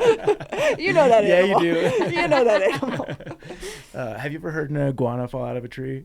No, it sounds like the start of a joke. No. Yeah, the punchline is the iguana hitting the ground. It's a real thing that happens. Yeah. We were at a resort in Mexico, and an iguana fell out of the tree, and I was shocked at how loud it is. They're hefty little things. It's yeah. like somebody dropped a bowling ball or something Yeah. like that. And the iguana was fine. It just like shakes off and walks Yeah. away. But like everyone there is like, what the fuck just Yeah. happened? The iguana is stunned. The people are stunned. I too, at that time when it was that cold, was stunned. Yeah. It was stunning all around. That's funny. Okay, so Florida Trail is also 21, so I'm assuming this was after the PCT, not before it? Yes, this was after the PCT. Okay. So was the PCT, based on what you said about the Florida Trail, did it feel almost boring to you? Because I thought the PCT was super boring. Really? Wow. Yeah, I'm sorry. This is like, I know this is very unconventional. Don't apologize, yeah. PCT is a beautiful trail. It is like the postcard of a trail. I would say if you are an aspiring hiker and you think you're only going to hike one trail in your life, make it the PCT. The PCT is great. If you think you're going to hike a lot, hike the AT first, because you'll enjoy it and you'll think it's so cool. Yeah. But everybody who hikes the PCT first goes AT just likes to shit talk it. Yep. So like hike the AT first if you're going to hike multiple trails and like have the time of your life. But yeah, if you're just going to do one, do the PCT. It's a perfect long trail. It's a postcard. And that's wonderful for some people. I am not the type of person who likes to be unchallenged. Yeah. Like, I like to be in a difficult thing and come out on the other side changed. And I don't feel like that happened for me on the PCT, though I had a wonderful time. Yeah. It's unique that you felt that way with it just being your second thru hike. Like, usually, like, if somebody does the CDT first and then goes to the PCT, like, I feel like I get a sense of what you're saying. Sure. But it seemed like you got accustomed to the thru hiking world, like, super quick. I mean, the AT, like, that'll teach you. Yeah. I feel like the PCT compared to the AT was like nothing. I don't know if that's just me, but it just felt so much easier. Yeah. Like, it's pack graded, like there's switchbacks. Yeah. And there's such a culture. It's the same on the AT, but you can just get bailed out of anything at any time on the PCT. It's like so pretty. It's like so pretty. It's so nice. Like, boring. Give me an uglier Boring. trail. Give me a road walk with a dead iguana any day of the week. Okay, so AT, PCT, Florida Trail, what do we have next? Then I did the Arizona Trail. Okay. Yeah. How'd you enjoy that? Pretty. Boring. It's fine. It was fine. My advice would be, if you think you only have one shorter thru hike in you, if you got 2 months, not 6 or 4 or whatever, do that Easy T. Like, beautiful, well-maintained trail, like beautiful gates, wonderful trail community. People have a lot of pride in that trail. Tough water. It's definitely where I became like a much more astute water person, water rationer, water carrier. I started drinking a lot less. The water is horrible on that trail, but you'll learn how to manage your water sources very quickly. But yeah, it was fine. It was okay. What kind of miles are you doing at this point? Because usually that's one way that people will level up the challenge is just by like trying to kill themselves by doing massive miles. So the AT took 6 months to the dot. So the AT being 2,200 miles roughly, PCT being 2,600, something like that. Yeah. And then we did that in 5 months. So Okay. we're getting a little bit faster with more mileage. Florida Trail we did in 5 weeks, and that's 1,200 miles. So we're getting a little faster still, but it's flat. So kind of different. AZT, I think, is that's when I started really dialing in my ultralight. I have a video of me weighing my pack on the scale at the ranger station. It's 5.5 pounds. And like, that's where I really, I'm like, screaming in this video. It's so cute, little me. So I'm getting light at this point and we're getting faster. I think we did that. AZT is 800 miles, maybe 3 or 4 weeks. but it's much more elevation Yeah. change, much more challenging terrain. So yeah, maybe like 25 miles. I'm not sure what the math works out, but it was much bigger days, and I think maybe took a 0 day. Okay. And is that helping you to keep your interest in the challenge, like pushing yourself to do more miles daily? Yes. Getting lighter and then going faster, and getting Yeah. lighter in a more intelligent way. I Yeah. think on the Florida Trail, I was pretty light, but I suffered. And that impacted my experience in a way that was interesting, but that I didn't necessarily want to repeat. So I'm starting to, I have a lighter pack, but I would say more stuff at this point, or at least like more buffer, more safety buffer. Yeah. So I feel like I'm definitely, by the AZT, I'm refining my backpacking in a way that I'm like sort of graduating into the next level. Yeah. So for you, for ultralight, is this primarily to be able to do bigger miles? Is this to preserve your body more? I know there's also a subset of ultralight people that are just like, they like the game of seeing how light they can it's get. all of those. Yeah. Okay. I'm obsessive and neurotic, so there's part of that. I'm also almost 40. So I got into this late. You know, I discovered my first national park at 30 years old. So I'm not backpacking until I'm 32. And I definitely notice like eating Pop-Tarts and ramen and doing big miles with a heavy pack. Like I feel that, right? So I want to be able to do this for as long as possible, as well as possible, and as safely as possible. So yeah, this is also like advocating for my future self and my ability to do these things. Yeah, you know. that's smart. Yeah. So you're pushing these really long miles, you're hitting higher levels of elevation at this point. Are you doing anything special to help you recover at the end of the day? Do you have like a very detailed stretching routine, or are you just rocking it? I don't, but around this time, I think I had been a vegetarian for 25 years. I think around this time I started eating fish so that I could eat tuna packets. That was like one thing that I did. I also started drinking protein shakes and collagen at night because I was losing weight on some of these trails. And that helped like maintain my weight. I'm not stretching. I wish I could say. Like, We all say that. Yes, of course I'm stretching. No, I'm not stretching, but I'm really prioritizing sleep. So like I'm trying to get 8 hours of sleep a day while also, you know, pushing 25 miles, which is, yeah, I mean, like that's a balance, right? So thinking more about nutrition and thinking more about sleep. For keeping such a light pack, what are you using for your sleeping pad? I have an Uberlight. Okay. And I love it. Yeah, you're one of the few that haven't I popped love it. 8,000 miles on Wow. my Uberlight. My single Uberlight doesn't have a single patch on it. I feel like people I talk to either are your case, or great. like they're able to make it last, or Right. like I laid down on it one time and it popped They're like wrong. a balloon. No. They're wrong. It's a them problem. Do they still sell the Uber They Light? don't, and I have 2 in boxes that are just in my gear closet for the inevitable time that Yeah. my trusty Uberlight eventually pops. I have it cut down to it's 8 ounces. Yeah. It's fantastic. You'll be able to sell those on eBay someday for like I'm $10,000. I'm never selling. I will be backpacking with the Uberlight until I die. Yeah. Both Thermarest and Sea to Summit have some new light pads coming out. I don't know like the weight to R value ratio compared to the Uber Light, but it might be of interest to you. Yeah, well, we'll see. Yeah. I don't know. Yeah. Gosh, what were we just talking about? Oh, food. So you mentioned that adding protein back into or focusing on protein was a big part for you.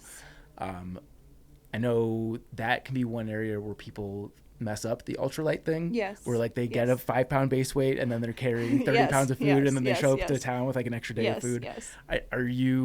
How meticulous are you with your food? I don't do like a spreadsheet, so I'm not that meticulous. But at this point, I can eyeball food, and I pretty much know exactly what's going to take me to being empty town morning. Like I want to walk into town hungry and empty, and I can pretty much do it. Okay. To the extent that I did have to make a spreadsheet, I just recently did an expedition to Denali, which was like a totally different part of the wheelhouse. I had never done an expedition at like extreme altitude it's not the winter, it's the summer, but it felt like the winter up there, you know, in like negative 40-degree temperatures.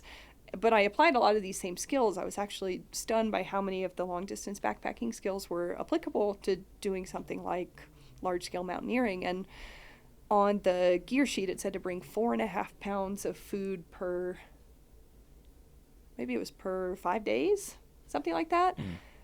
Snacks. So lunch and dinner was provided. So it was like 4.5 pounds of food per 5 days of snacks.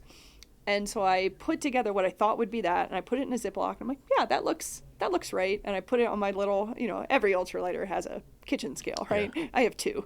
And I put it on my kitchen scale, and it was like 4.48 pounds. And I went, yeah, I still got it. I still got it. So yeah, at this point I can eyeball it, and I know really, really well. But again, that's something that I think people screw up all the time. They either go too heavy or they go too light, and it's just something that you learn through miles.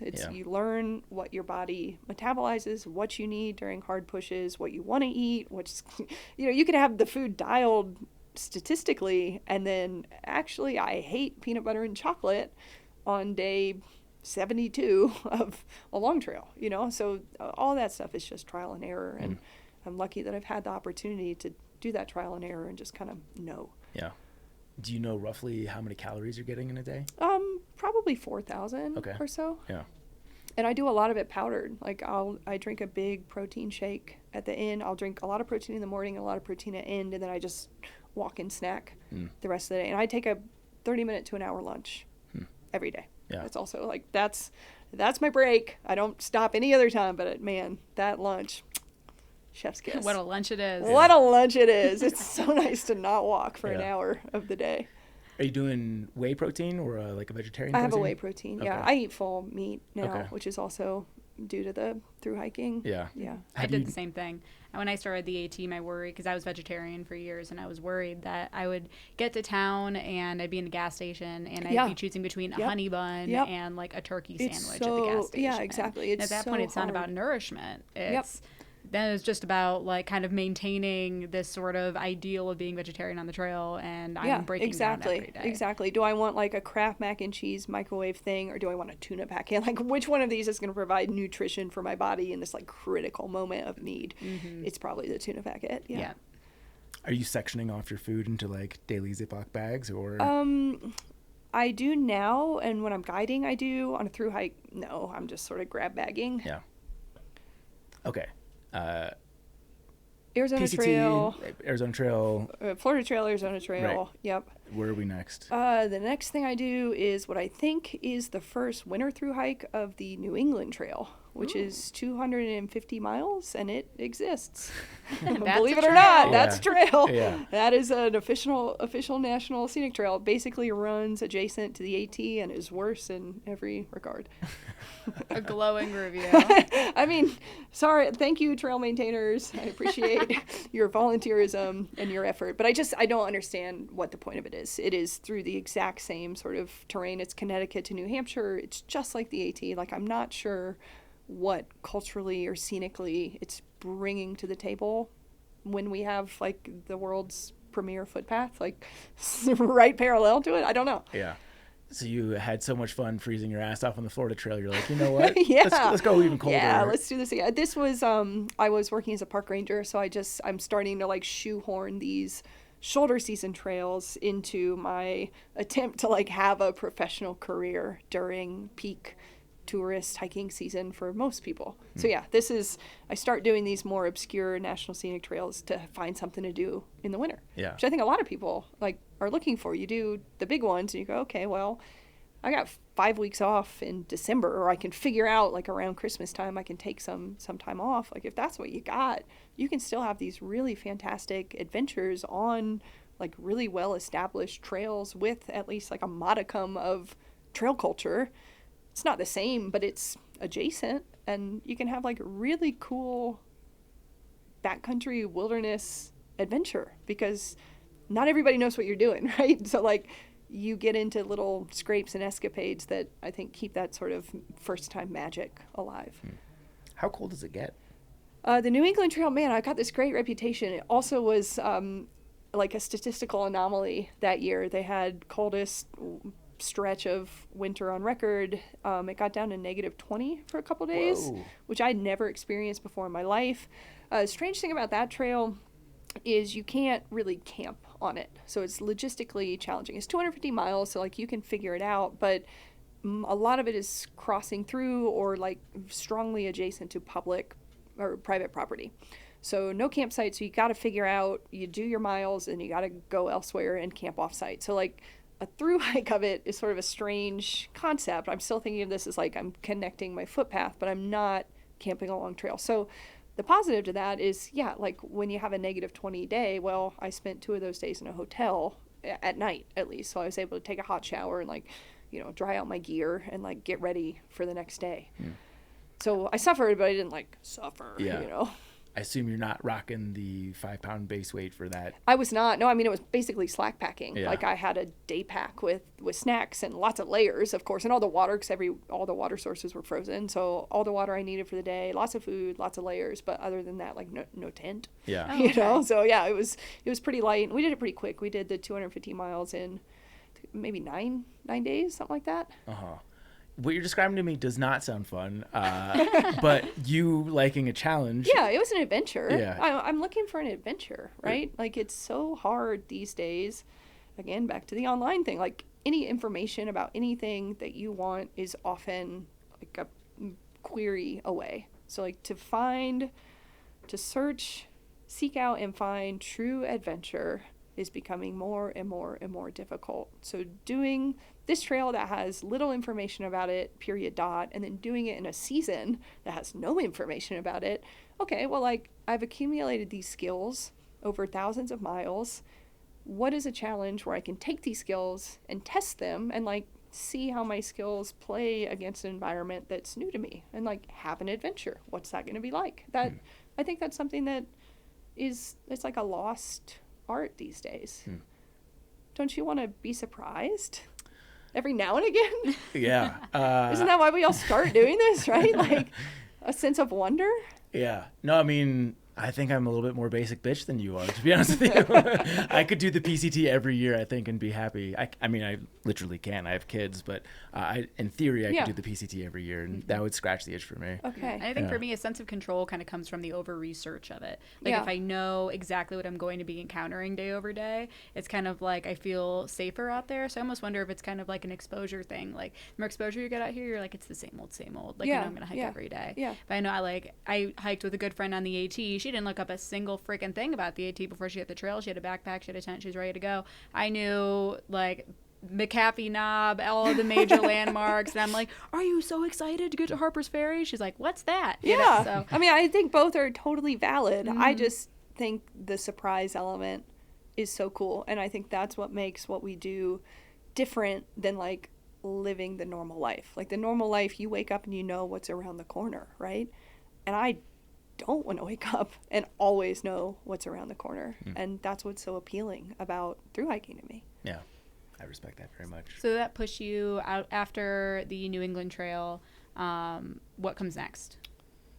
That would have been 2022. So after that comes the CDT in Gotcha. 2023. Heard. So Yep. you did the Florida Trail, you did the AZT and the NET all in this time, and you're like ready for the next big adventure. Yes. So I was doing those in those shoulder seasons between working, saving up money, knowing that once I get enough money in the bank and can like give a little time off of my job, I'll go do the big boy, big girl, big day. The big day. Are you still based in Hot Springs at this point? So we sold our house in Hot Springs. We moved to South Dakota for me to work as a park ranger. I was doing cave tours in Whoa. Custer, South Dakota in a cave, which was so fun. That's cool. And again, my husband, well, he's an angel, was like, yeah, sure, I'll go live in the van again in South Dakota. That sounds great. So we lived in the Black Hills for 6 months. Didn't expect to sell our house. I asked for a house sitter, which, you know, thru hikers probably get pretty used to, like, hey, will you come stay in my place for a couple months, watch my pets, whatever. We put out the call for that, and a tech investor from Raleigh, or like a tech person, just like post-COVID, saw our house on Instagram, was like, hey, I don't want a house sit, I want to buy your house. And we're like, huh, okay. And she goes, name your price. And we went, we bought this house for like $200,000, which like at the time felt like a lot of money. So I asked my husband, like, what would you be willing to sell the house for? And he goes, $500,000. So I went, I'm on Instagram, right? I'm like, $500,000 in cash. And she goes, done. Whoa. Yeah. Post-COVID, you know, this is like everybody wants a mountain cabin to escape to. everybody had told us, like, man, don't buy this house. Like, it's up a 2-mile dirt road. You're never going to be able to sell it. You're going to be stuck there forever. We're like, that's okay. If we're stuck there forever, it's okay. I say it's in Hot Springs. It was 30 minutes outside of Hot Springs. Like, Hot Springs was the metropolis. So, like, it was in the woods. Yeah, so she said, done, $500,000 in cash, no inspection, will close in 3 weeks. So we were not planning to move. Yeah. And she also bought it furnished. So she just bought everything. Yeah. So we packed like our little personal belongings and our cats and our dog into our van. And we went, well, guess we're living in the van again. Van life again. That's okay. So I worked in South Dakota as a park ranger for 6-7 months, something like that. And then after that is when we did the AZT. And some park rangers watched our pets in our van. And then after that, we just did a little van scooting around. And then we did the CDT. So we were like transient at this point again. That's awesome. Yeah, it was terrifying. Yeah. But it also was like, well, shit, like $500,000. That's a lottery ticket. I can do a lot of thru-hiking with right. $500,000. Who is this person that is just, $500K cash? Yeah. She's like works in tech back in where we're from. Like I say, the research triangle thing. Like there's just like all of these very smart people doing tech stuff who want mountain cabins for their weekends. Like, God bless them. Great. Is she single? I don't know. She might be. Okay, so CDT is at northbound or southbound? I went southbound. Okay. July 4th, I think, is when July I started. July 4th. Yeah. Nice. Happy almost anniversary. I know. Thank you. Yeah. Okay, so the thing I know about your CDT hike at this point is by the time that you get to Breckenridge, it sounds like you're ready to be done with the trail. Well, it was one of the big three, it just kind of, I was starting to feel like I feel like I know the score here. I feel like the CDT is the one that rattles people, though. Yeah, like and monsoons and it did. To be fair, and... like when I was doing some research for this podcast because I knew I was going to be on it, I listened to one, and I listened to one with Rascal because she's my buddy, and I was like, oh, Rascal, Tara, this is excellent. And I learned that Rascal divulged some of my secrets on this podcast. Yeah, she told the story of getting stuck in the snowstorm in the San Juans. You were with Rascal. We are the Cash Money and Gunner who got separated with the tent. One of us had one piece of the tent, one had the other. We ended up, I took a high route, he took a low route, and we just both spent the night at 12,000 feet without adequate shelter and thought the other one was dead. And yeah, I mean, we totally fucked up. We fucked up. So Jess was not here No, for that I was not interview. for that one. Yeah. Is there more details? I feel like you're telling the story from the perspective of somebody who's heard the story, but refresh my memory. You got caught in a lightning storm and like everyone kind of like scattered. That was a different epic that she also told the story about. That one was fine. That was sort of a non-issue. But in the San Juan, so you can make a big C and traverse through the San Juans, or you can make like a cut. It's called the Creed cutoff, and you can just sort of like cut this big C. And with the CDT, the interesting thing about that is like 50 miles in either direction of the red line is technically legit. So people do all kinds of wacky things to make the trail easier most of the time, harder some of the time. And, the spirit of this is like you're above tree line, lightning, snow, etc. It makes sense to drop off the divide if and when necessary. But my group decided we're going to do the C, right? We're not taking this cut off lame. We're going to follow the actual red line of the trail. And this is, I want to say maybe 80 additional miles. I'm not sure if that's correct, but it's like a significant, I think we were planning on maybe a 5 to 7 day food pack for this. And we all start out, Rascal is sort of in this posse, and her hiking partner at the time, Bud, my husband, me, Extra is a couple days ahead, or maybe a day ahead. I didn't know at the time. And then another hiker called Encore. And we're all pretty light hikers. Like, we don't have a lot of extra supplemental gear amongst us.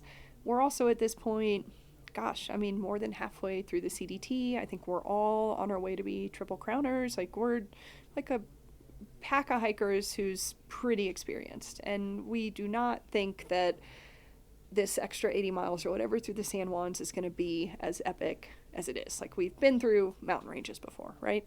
It's Colorado in, I'd say maybe late September, early October. So yeah, we're prepared for some cold, maybe some snow. We pack, all of us, maybe 5 days of food, and we set out. And this is like true wilderness, right? No cell signal, no bailout points, really. Like the bailout points are maybe 20 miles apart. No town, no resupply. Like this is your Sierra section or your 100-mile wilderness. This is like, you're in the shit. So we get going, and it snowed maybe the night before, maybe it's snowing on us. I don't know. There's snow. Snow is involved. We're in the mountains. It's 12,000 feet. There's snow, right? Okay. But we quickly come to discover that no one has been through this in quite some time. So it's post-holing. And it's like post-holing up to your knee, sometimes up to your waist. And there are, I'd say maybe somewhere between 6 to 12 thru-hikers who were going through this at the time. And they're all kind of going in various directions. This is late September? This is late September or early October, something like that. Okay. And my husband and I don't hike together. So again, after like 10,000 miles of hiking together, you make your own pace. Like you've said everything that needs to be said. You want to just hike your hike, right? So our technique was usually to tear down camp in the morning, love you goodbye, have a great day. I'll see you at our glorious 1-hour lunch. We will have, stale cheese and tortillas together. It will be great. And then I'll see you at camp. And we'll pick where camp's going to be, how we're feeling halfway through the day, and I'll see you there. Have a great day, honey. Enjoy your day of work. So that was the day, and that was the plan, and that had been the plan for 10,000 mile, 5 long trails at this point. Never had an issue. So we're in the San Juans. It very quickly becomes apparent that our pace, which at this point is like 4 miles an hour, we're all like blazing fast, just ripped, bodies of steel thru-hikers. Our pace is like 1 mile an hour post-hauling. And I, thinking this is what we do, I just keep going. And I'm doing the math, and I'm like, 1 mile an hour. We were planning to meet, our campsite for that night was going to be 25 miles in. 1 mile an hour. Okay, like there's literally not enough hours in the day for me to make it to the campsite. But I guess I'll just plod along because like this is what we do, right? My husband, meanwhile, is somehow somehow above me or beyond me or something, but he sees a post-hole track going down. So there's the high route and there's this low route, and he sees this like bail off to the low route. And he assumes I'm ahead of him, and he sees these footsteps, and he goes, oh man, 1 mile an hour, 5 days of food. Tina must have decided, done the math real quick, and said, we better bail here. Like, this is not going to happen. So he follows the tracks down. I'm like, well, we're high route people. Like, obviously, we're not bailing, so I'm taking the high route. Hell or high water, we'll eat berries or whatever. We'll figure it out. So we somehow miss each other, and he goes low and I go high. And eventually I run into part of my trail family, Extra and Encore, and they are breaking trail at an even more tedious pace. And I go, hey, where's Gunner? And they go, what's up, Cash Money? I don't know. Where's Gunner? I'm like, I assumed he was in front of me making these footsteps. And they're wearing topos. Everybody's wearing topos, so I'm just seeing topos. And I'm like, well, yeah, like he's the topos, right? I'm like, well, I'm the topos. Oh, fuck. And then you just look out ahead, and there's 3 of us clumped up together now, up to our waist in snow. And we just look out, and it's like pristine white in front of us, like no footsteps, and just mountain range and snow. And I go, oh, God. And I think at this point, I was 12 miles into this day. It was 3 o'clock in the afternoon. And I look at far out and I go, well, there's a water source in like 4 miles.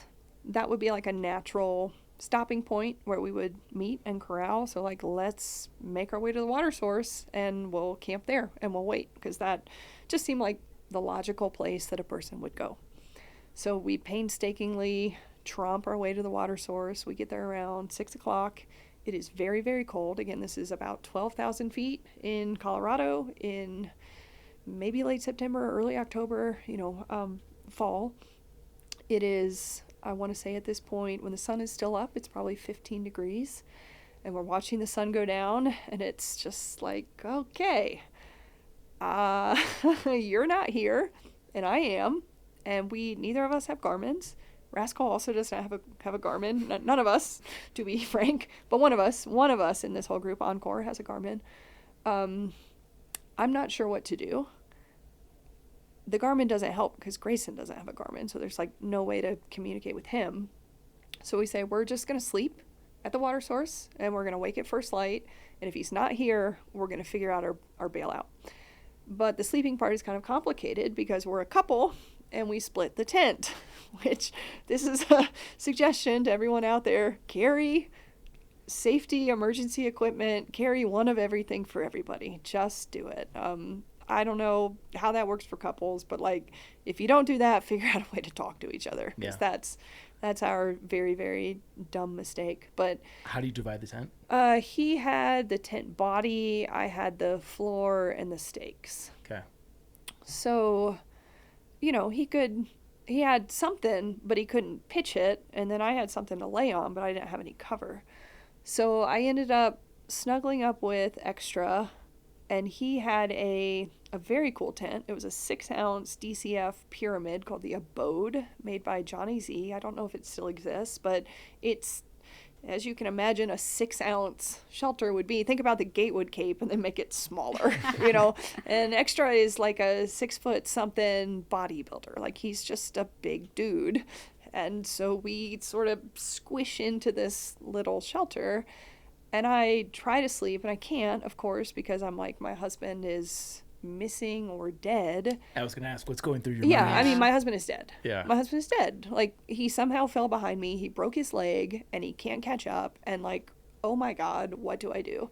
But I know through search and rescue, like, the best thing to do is, like, stay put, right? Yeah. Don't be wandering around. So it's like we got to the logical place that anybody would get. It's not our 25-mile camp, but, like, there was one water source in this stretch. So, like, if you were a hiker and you were heading somewhere, you'd be stopping at this water source. So we stopped. Are you trying to not have a breakdown because you're sharing a shelter with somebody else? I mean, for so many reasons, I'm trying not to have a breakdown. Like, because I'm in the backcountry, you know, I'm in a dangerous situation you have to myself. Keep your own wits for your own survival. I have to keep myself as calm as possible. I know that the next day, if he doesn't show up, is going to be a long day trying to figure out what's going on.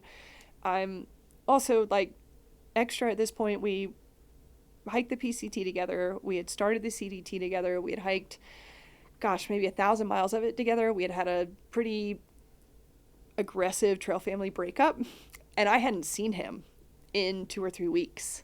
So we just happened to cross paths also, and we were, like, not talking to each other. And we're, like, very deep, close friends who were in a big fight. And I had to humble myself and be like, so, can I snuggle with you tonight? I am in trouble. But, I mean, to his credit, he was so gracious. And, like, as soon as he realized, oh, this is, like, a serious situation, like, of course, I will do anything I can to help you. But, you know, like, you get those little trail tiffs, and the thought of, like, having to share the 6-ounce shelter with the trail family breakup member that's just another mortifying detail. That is cherry a on perfect top comedy. Yeah, you know, of course it is. Of course it is. So the next day we wake up, we find a bailout road that's like 5 miles up trail, and the road is 13 miles down to town, 13 miles off trail. We managed to cross paths with some base jumping ER doctors.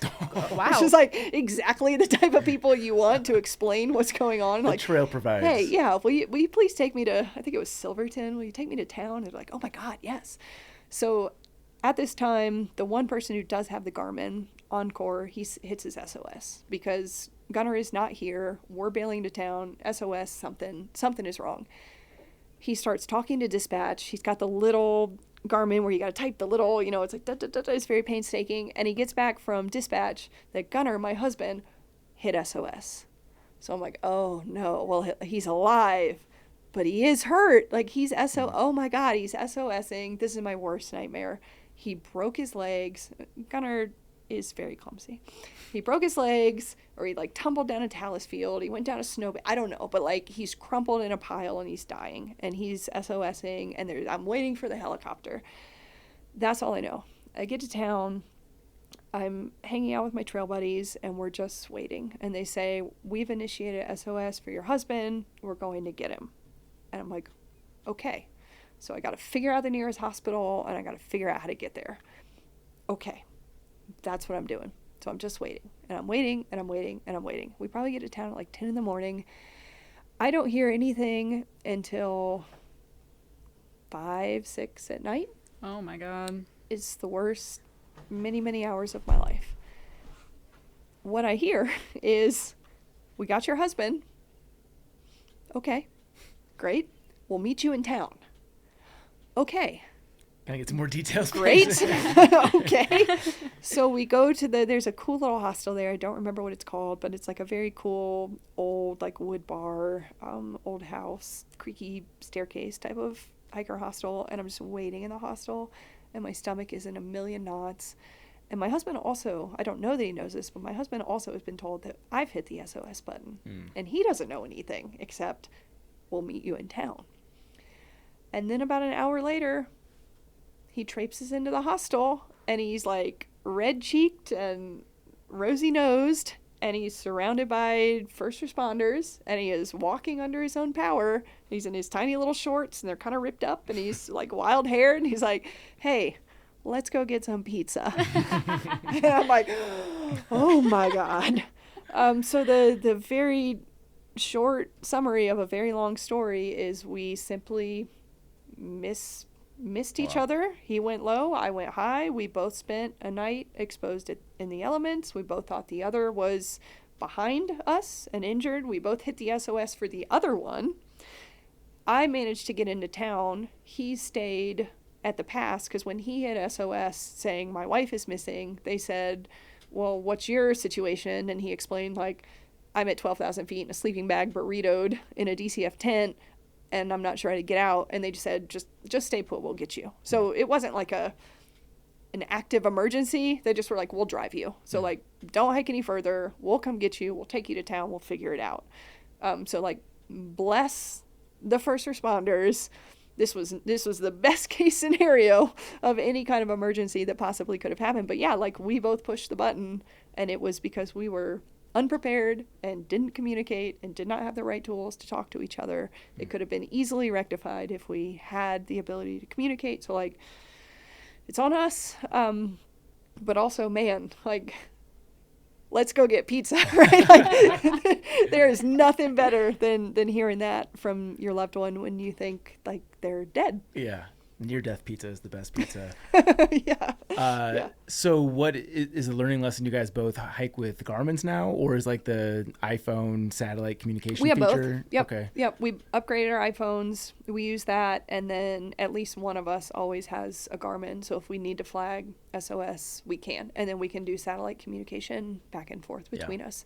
But yeah, like, be able to talk to each other. Yeah. And also, like, I don't care how long you've been doing this with your hiking partner, like, make a solid plan in the morning. We just assumed each other's intent, and then it resulted in like a horrific 48 hours. Yeah. So like, make a plan. And we had our plan 25 miles from then. Like, we knew where we thought we were going to camp. But again, like, things happen. Like, we're in the backcountry, right. You know?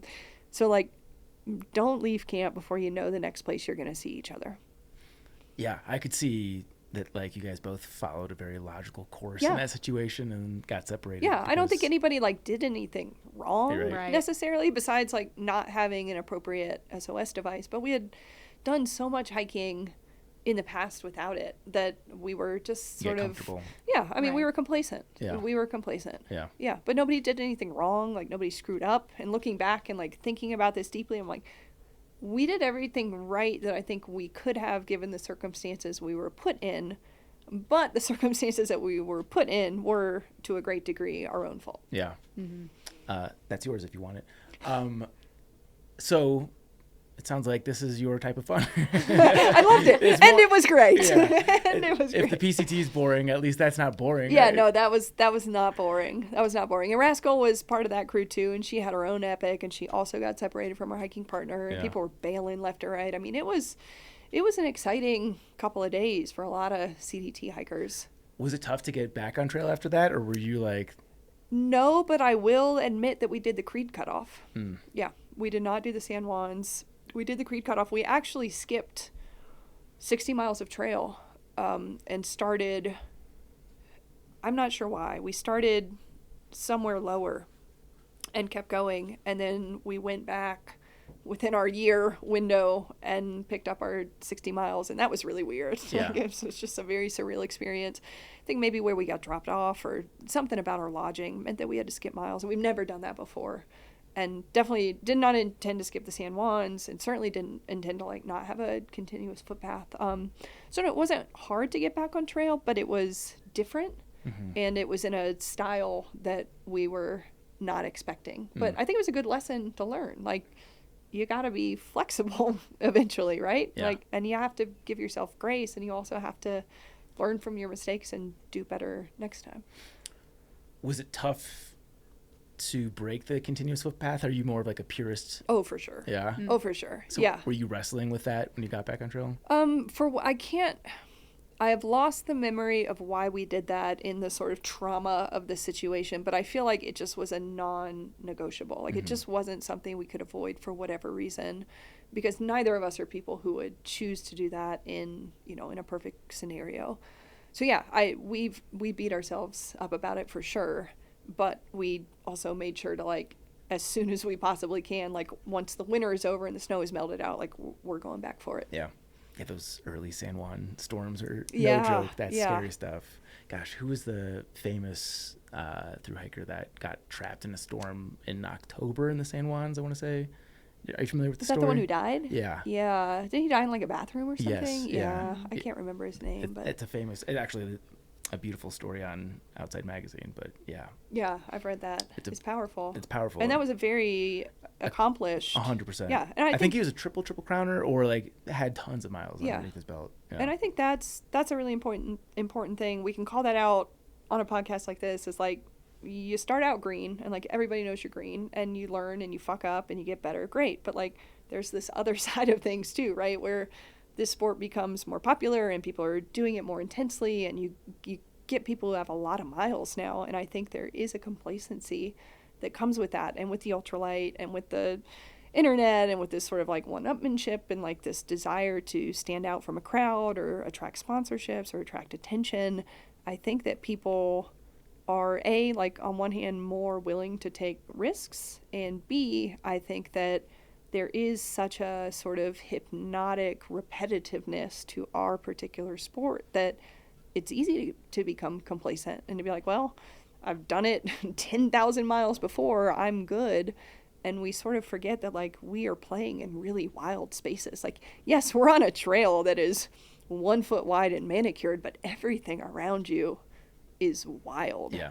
And you are 5 days from the nearest road. Yeah. So It can go bad real quick. It can go bad really quick. Yeah. It's kind of amazing that it doesn't go bad more often. Totally. Yeah. So for the experienced people out there, like, it can happen to you. Yeah. Be vigilant.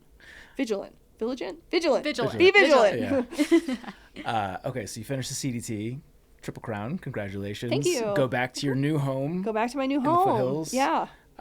What's the next trail from there? The next long trail was the 1,200-mile long, believe it or not, Ice Age Trail in Wisconsin. Yeah. Yeah, and that was I'm a Badger. So okay. I didn't even know the Ice Age Trail existed when I went to school yeah, there. it does. Yeah, it does. It does. That was last November. That is the last thru-hike I've done. Yeah. Is this simply just what you can squeeze in yes, with work? again, this is I'm trying to balance having somewhat of a stable life. I have a house again, I've got bills, yada yada, but also I have this compulsive need to do this thing for whatever reason, the good and the bad. Yeah. So this is a shoulder season trail. This one, 1,200 miles we did in 5 weeks. I think our daily average was something like 32 miles a day, no days off. Wow. So this is like the pinnacle of, okay, like I'm doing this in an elite level now, Yeah. and I hated every day of it. Every day. You Every hated day. all of it. Every single day of it. Was there not a redeeming quality at all? Not a single one. Because we've talked to a lot of people that have hiked the trail, and like usually they're like the people around it are The so Ice Age nice. Trail. Yeah. Oh yeah, the people are so nice. Yeah. The people are wonderful. It has an incredible trail alliance. They're so passionate about it. They have a 1,000-miler club. Lots of older folks. I love old people, and they're like out there getting after it. That is so cool. It's got like 1,000 benches. It's so cool. You know, people love it. Like, I love that for them. I am so glad this resource exists for them. It is a beautiful day hiking trail. It is just a horrific experience done as a thru hike. Are you a cheese person? I do like cheese. Yeah. Yeah, I like Did you get cheese. your cheese fix at I least? had a lot of cheese and beer. You know, you have to sleep behind bars. Like, Uh-huh. you have to camp in, like, the backyard of Wisconsin dive bars because, again, it's not developed such that there's camping. So I had a lot of cheese curds and beer. What's the good beer that they have there with the Spotted Cow. I had Yeah. a lot of Spotted Cow, which, Spotted Cow's again, good. like, going to bed with a belly full of cheese curds and Spotted Cow isn't terrible. Yeah. But, like, it gets Sure. old after. Too many cheese curds, Yeah, too you much know, Spotted Cow. there can be. There comes a point at which there is too much. Yeah. I hate to say. Yeah. I feel you. So what did you dislike about it exactly? It was just how urban it was. It didn't feel like a very... Shout out again to like the Ice Age Trail Alliance. That is an incredible organization. They're doing such a fantastic job. It is so difficult to create a new trail. Like, they spend so much time and money and energy making this better. So I'm just speaking from my perspective, but in my perspective, during that particular time, it was very cold and it was very rainy. So I was hiking through like a 40-degree rain more times than not. And some large percentage of that trail, I want to say something like 500 miles of it, is road walking. And I'm not talking the nice, pleasant Florida, you know, lush, pine barren forest service road. I'm talking 2-lane highway, no shoulder, farm truck barreling through at 60 miles an hour. Someone shoulder. just had 3 old fashions. Right, exactly. And like nowhere to use the bathroom, like just culverts and cornfields forever. Not a lot of great water sources, no real camping area. So you kind of have that New England Trail situation without much of the like urban resources around you to fix it. So it's just cold, wet pavement, a little bit scary, not super scenic. The culture was great. The people were fantastic. It was a really cool cultural experience. I was also doing it during election season, like the Kamala Harris, Donald Trump election. So like that was kind of a weird time to be walking through like rural Wisconsin. Yeah, it just was. Did you bring your air horn? I did not. I did not. I'm done with that. I'm in the woods for a reason, man. Yeah, I'm glad that I did it, and I was really glad when it was done. Yeah. And also, like 32 miles a day, every day with no days off, like that's a choice of my own making, and that I have come to discover, like, will suck a lot of joy Sure. out of an adventure. Yeah. Definitely will add some challenge if that's what you're looking Oh, yeah. for. Yeah. But it was a good trail to try that on, because Yeah. it just sort of was like, well, it's another 30-mile road walk. Yeah. Okay. Hey, you're definitely not getting Wisconsin's best in November, but there's not really a good time of the year to be doing those types of road Yeah, walks either. yeah. Yeah. I met Scout on that trail. That was a nice. highlight. Scout was hiking that. He was like one of 6 thru-hikers Yeah. that year, and I think we met him the day after his birthday. He was asleep in a culvert, and we're like, what's this old man doing sleeping in this culvert? Wait, Yeah. he's got a Z-Pack's backpack. Yeah. Okay, that's a thru-hiker. Right. And, so it was very cool to like meet a trail legend in the middle of a cornfield halfway through the Ice Age Trail. And so that was wonderful. That's cool. So are we at 7 now? I think that's all of them. Yeah. Yeah, that's okay. it. So big question is, when is the National Scenic or the North Country Trail? Yeah, that is the big question, isn't it? Yeah, that's the stone hanging over my head, man. I don't know. 4,800 miles for anybody who's not familiar with that, and somehow 1,000 of those miles are in Ohio. Just as Yeah. Samba Oh, Jones. okay. What a lovely state. Yeah, it you is. want to sell me on that? It's there. Okay, it's And there. you'll hike through Yeah, it. it's there. Okay, yeah. The next plan is the PNT. I haven't done that yet, and I think that'll actually be a good adventure. Yeah. I'm again sort of at this point where I'm wrestling with like the joy and the adventure versus like the time and money it takes to do this, and trying to make sure that the payoff is at least somewhat balanced, if not in favor of like joy and adventure, because there's so much out there to see and do, Totally. right? So I'm trying to find what I can still glean and learn from this, because I'm trying to come out on the other side a little bit better every time. And I feel like at the end of the Ice Age Trail, I came out a little crankier. So I'm hoping the PNT will be that way. So for that reason, I think the whatever that one is in the top, that one will wait. Yeah. Until I'm ready to really suffer again. I think I've heard almost exclusively good things about the Pacific Northwest Trail. Yeah, I me mean, too. obviously blowdown, like there's Blowdowns, challenges. yeah. But that sounds right up your alley. Yeah. So, Yeah, that'd be fine. Yeah. Yep, that's what I've heard too. It's kind of arduous, blowdowns, but like it's a grand adventure. Yeah. Tell me about guiding for Skurka, Andrew Skurka. Yeah, what do you want to know? How long have you been doing it? I've been working for him since I moved to Colorado, so since I finished the CDT. The first year was solely online, so I was doing like gear reviews and helping people with trip planning, and then I've been guiding for the last 2 years, sort of in between all of this other personal and professional stuff. So not full time, it's just sort of like a side gig. Yeah. Which trips have you done? I have done, for pleasure, a canyoneering trip with him. I've done a couple trips in Escalante with him, and I've done a couple trips in Yellowstone with him. Do you have any upcoming this year? I've already done them. Okay. So I spent 2 weeks in Escalante guiding post-Sphere, pre-Denali. So I had like a 24-hour in between being in Vegas, Fish Sphere, 14 days in Escalante guiding, and then I had 48 hours to break down my desert kit, pack for Denali, and then I was in Alaska for a month afterwards. It was a very strange time. Yeah. Is that tough to work with your schedule as a ranger? Yeah, it is. It is. Again, it's kind of something I do for fun. It was not a career that I was pursuing. I think we just got to know each other, Skurka and I did the online stuff, and we got along, and he asked me if I'd be interested in trying it, and I said, yeah, sure, I'll try it, which, I didn't really recognize at the time what a lucrative position that was. I was like, yeah, okay.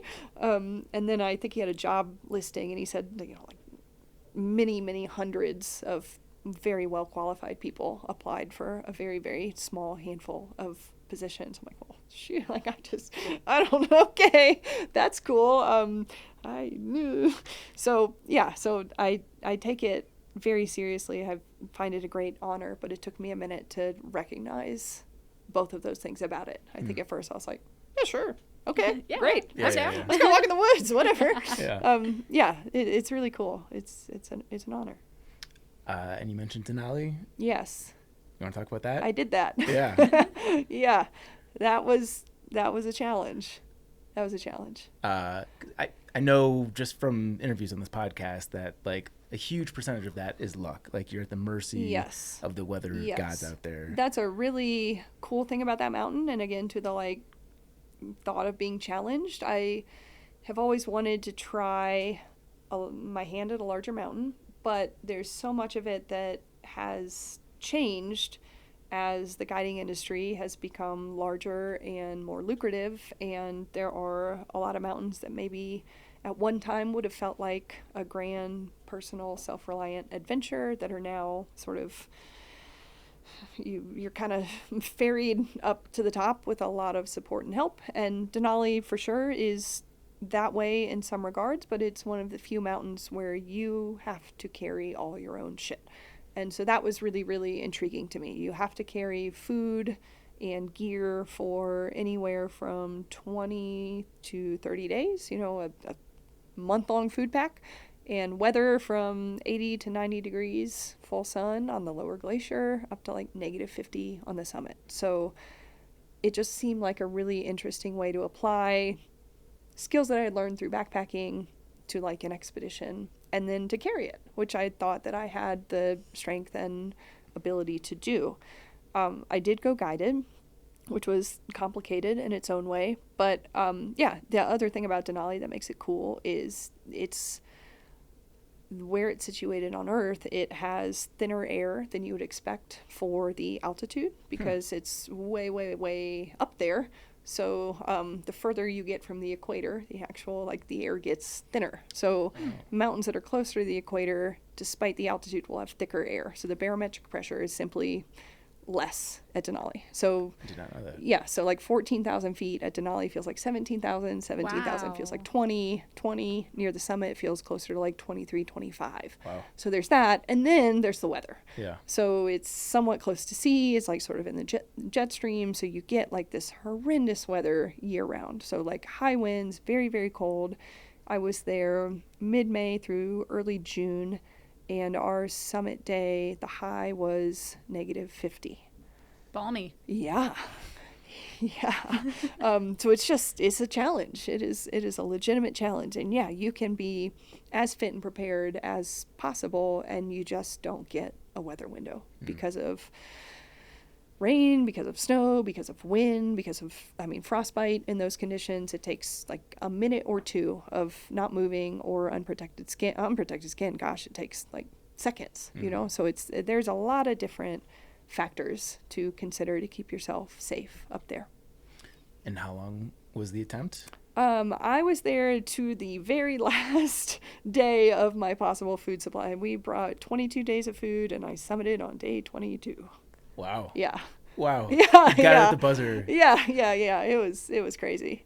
How much of that time did you spend thinking like, this is not going to happen? The whole time. Yeah. We were told up until we were 900 feet from the summit that we could be turned around. Wow. And we were told on day 15, we're going home. And the next day they said, pack your stuff, be ready to go. And the next day, the storm that was predicted just didn't show up. And they said, well, if you want to take like a little practice lap a little bit higher, we could do that. So you feel like you like got some of the experience. Everyone's like, yes. So we took the practice lap, and then the storm just dissipated and we were able to move up higher.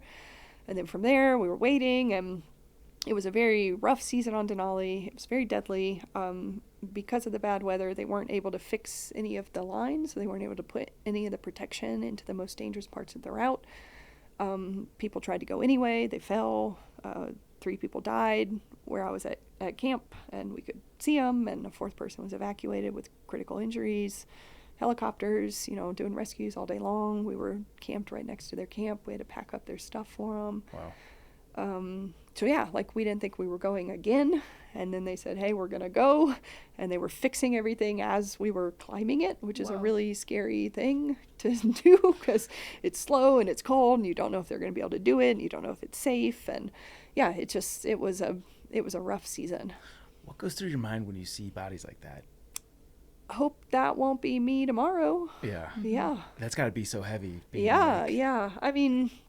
It's so strange, right? Like there's the one part of you that's the human being survival part of you that's like, whoa, those are dead people and they're right there and they are dead because they're attempting the thing that I'm planning to attempt as soon as I possibly can, right? And like, what is this that I'm doing other than like climbing a big rock? Like, wow, this is so dumb. And like, there's that very real part of you, and then there's the other part of you. And I think thru-hiking, to be honest, I think has contributed negatively to my life in that, like, I'm not a person who turns around. Mm-hmm. And I've had to unlearn that here in Colorado when I've started doing riskier activities. I have a really hard time bailing. And I think I just have this ingrained, like, we don't go backwards, we go forwards, and we go forwards at all costs.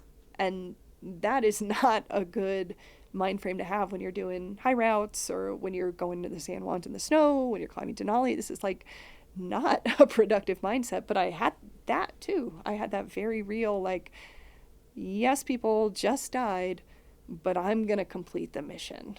I am a finisher.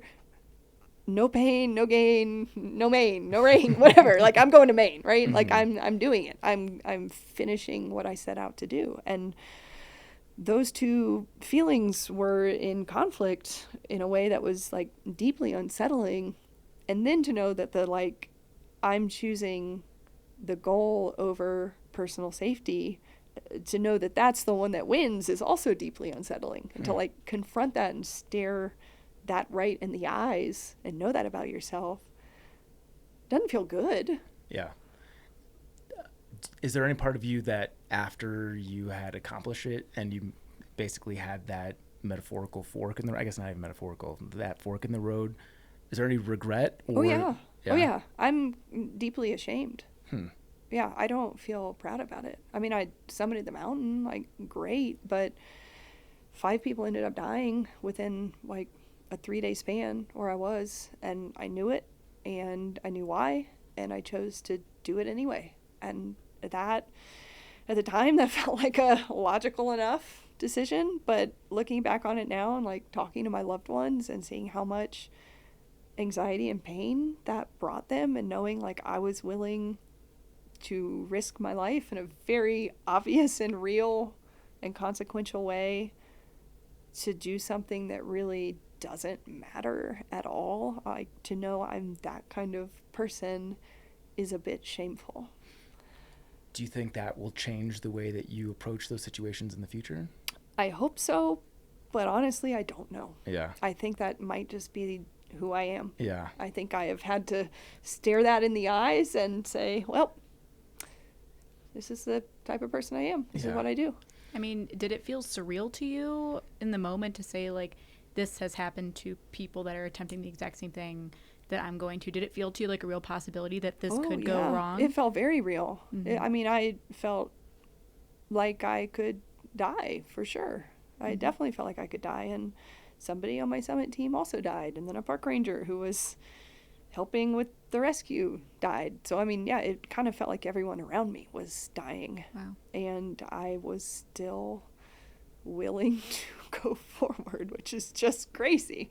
It's just such a weird thing. But I mean, I think that's kind of what thru-hikers do. That's what climbers do. That's what mountaineers do. It's just sort of part of the unwritten bargain of our sport. It's like, if you want to be doing this at a high level, these are the types of decisions that you're going to have to make, and you're either a person who faces that reality and walks through it, or you're a person who goes home. And I don't think there's a better choice. Like, I mean, probably being the person who goes home is the better choice, honestly, but also, like, when it doesn't go wrong for you and you're the person who sees it through and perseveres, like, we also glorify that in a lot of ways too. So I don't know. I think there are a lot of really positive parts of my personality that contributed to, like, me completing the goal and getting home safely. But I also think there's a lot of darkness and ugliness to that part of me too.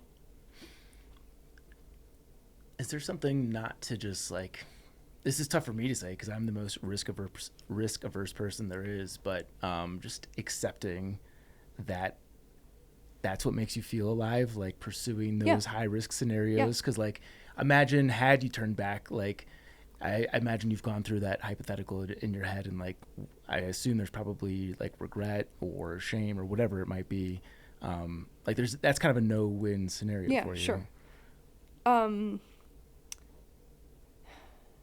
Yeah, I don't know. It's complicated. I met with a buddy of mine about a week ago, and he asked me about doing this thing called the LA Freeway, which is really risky. It's probably the most risky thing I've ever done. It's a high alpine line here in Colorado. It's basically the skyline that you can see from Boulder. It's Long's Peak to the Arapahoe Peaks, and it's the divide. It is literally staying on top of the Continental Divide, 24 summits, 38 miles, 20,000 feet of gain, and many, many, many technical, unroped, basically free soloing, five, etc.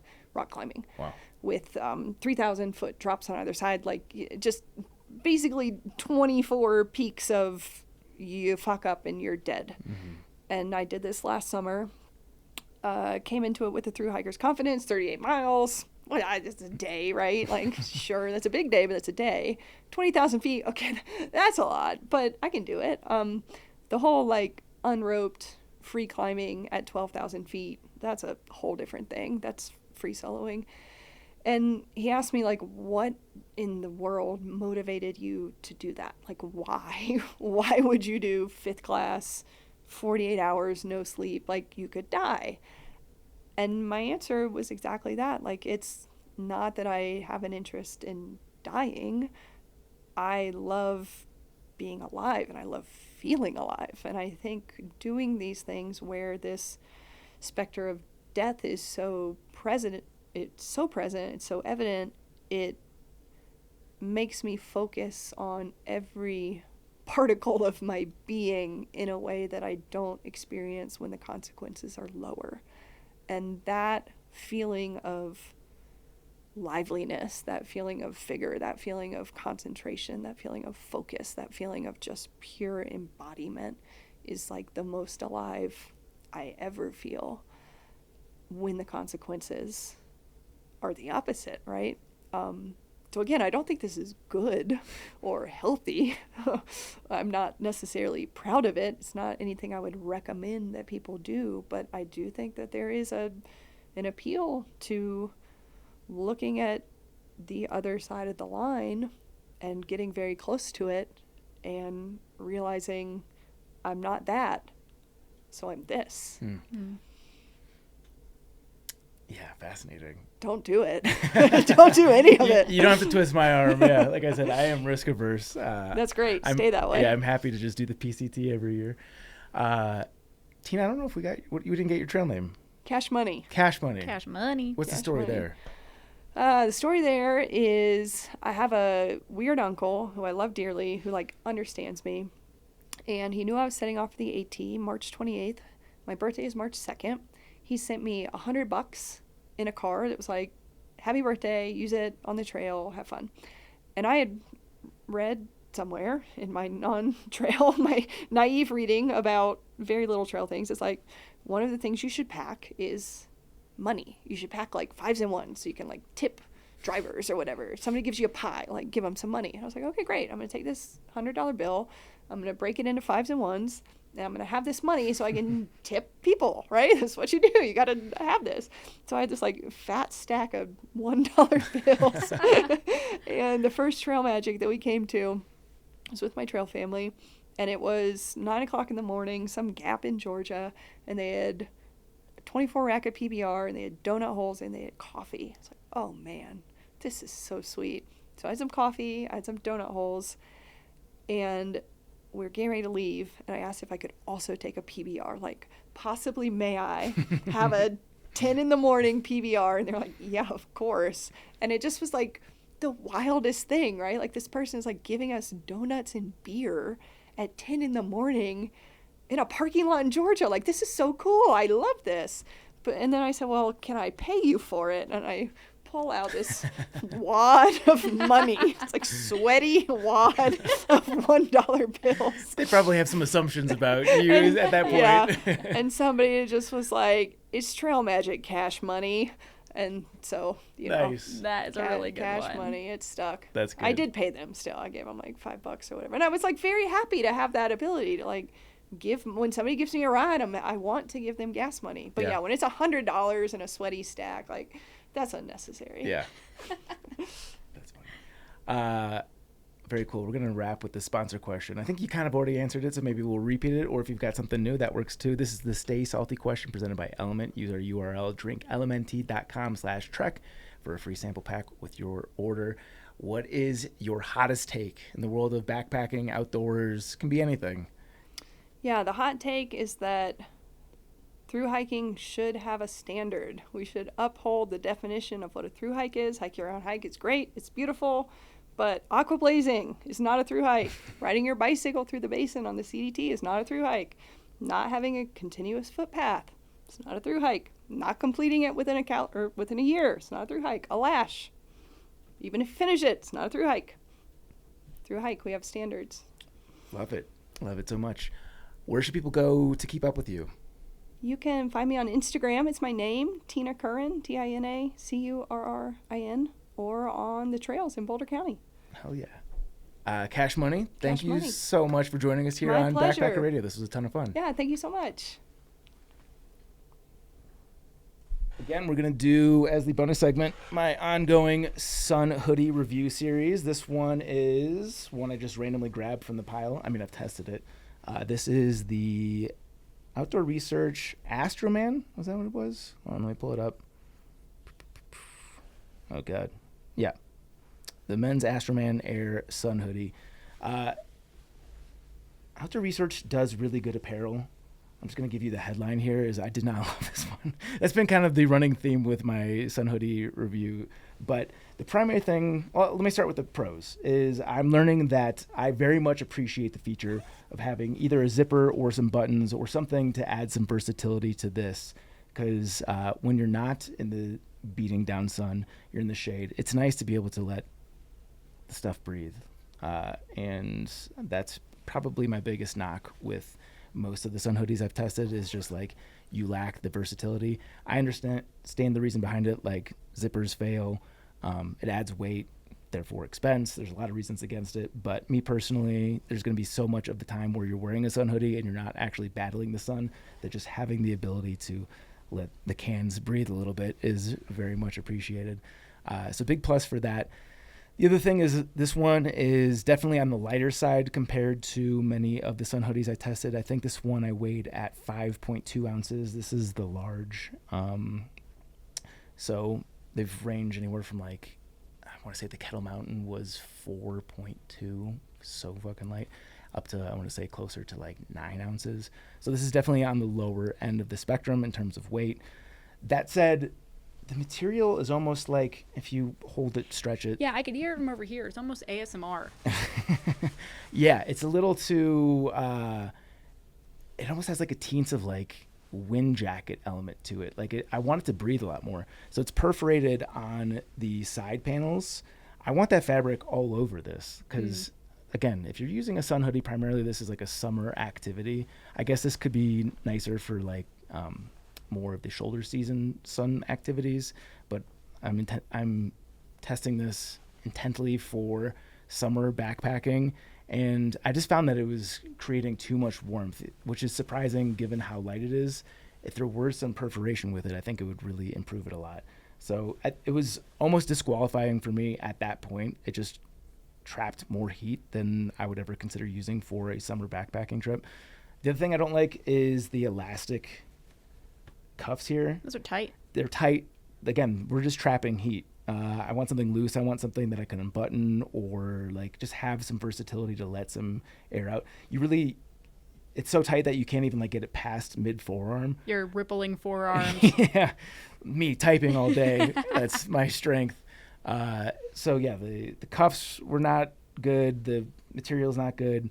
It's a UPF 30, which is definitely usable, but it's not of the better end of the spectrum. A lot of them have been UPF 50.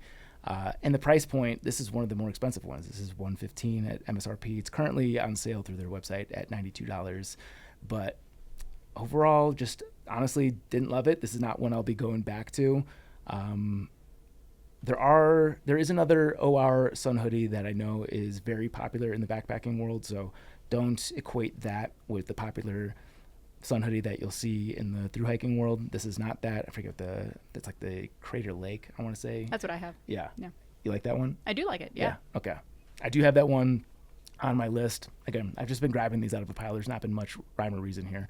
But I'm going to give this a 4.1. We're going to go with stars. I feel weird saying Johnson's boobs with her not here. So we're going stars now. This is a 4.1 star on the sun hoodie scale. So there it is. Boom.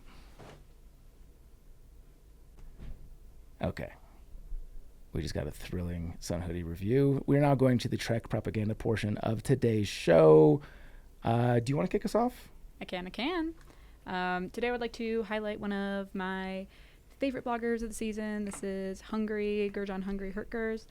He is hiking on the Appalachian Trail, and most recently his blog about Hike Naked Day just went live, and it's hilarious. It starts with, "This entire time I've had a yes man attitude, but that backfired a bit today. It's Hike Naked Day in one of the busiest day hiker places on the AT." Oops. So if you are interested in reading along with Hungry's journey on the AT, or you want to check out how Hike Naked Day went wrong for him, definitely head to the Trek and check out Hike Naked Day, Day 61 by Hungry. Hell yeah. I've got a couple of articles I want to feature here today.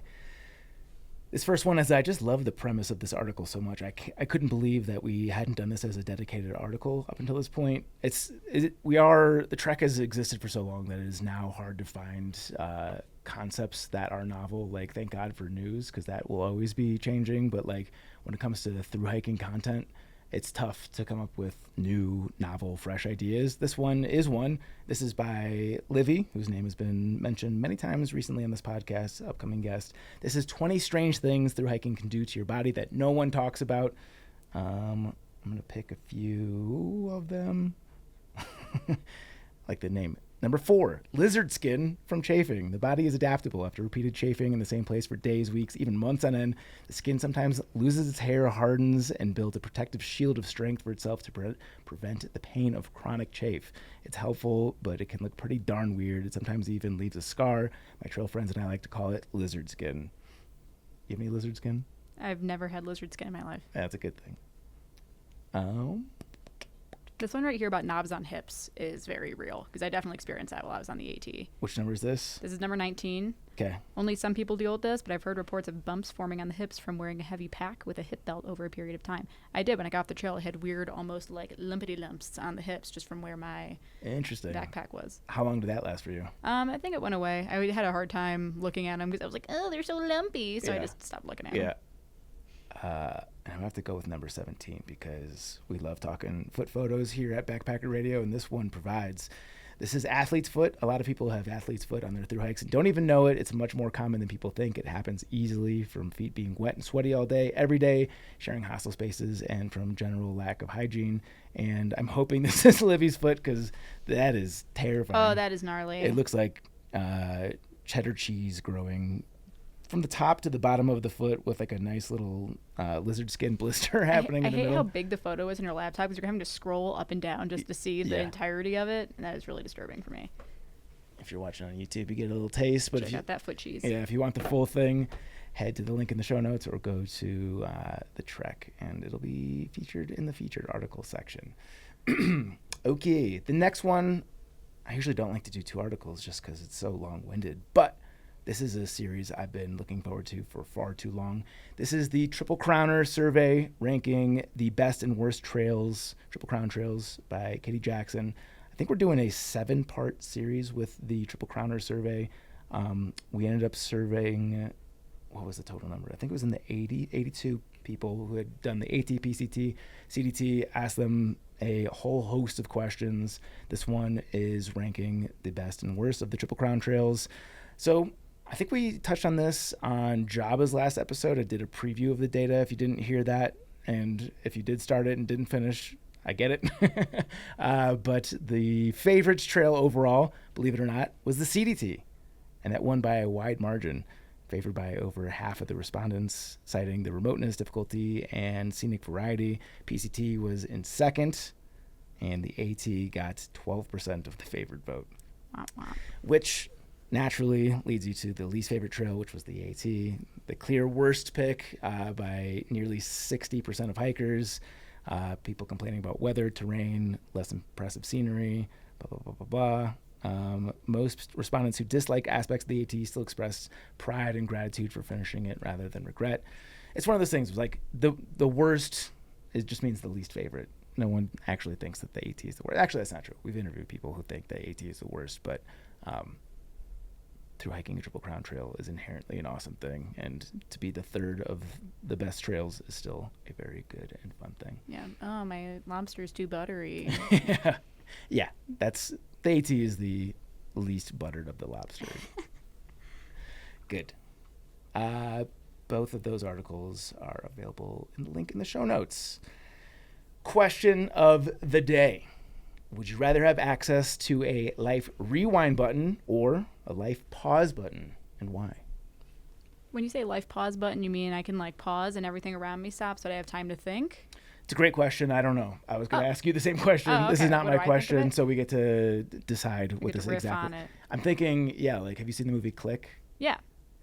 I guess that means, yeah, everything, you push the pause button and everything stops. Oh, that's where he like pauses and he like beats the shit out of his boss and then like farts in his face and then pause. I only Not saw... that I would do that, but that's that the why option. it smells in here?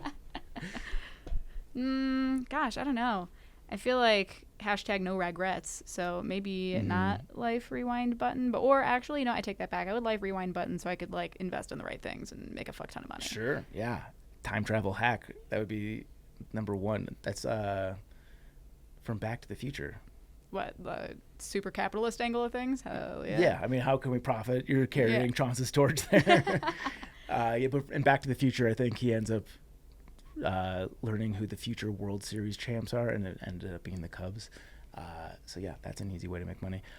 The whole no regrets thing is, I understand that life experiences are learning lessons, but I feel like with the life rewind button, you can still have the value of the regret without actually having to live through the consequences of it. And maybe that's cheapening it a bit. But there's a very clear example about something that happened in my life recently, which you know exactly what I'm talking about, I do, which I can't say in the podcast.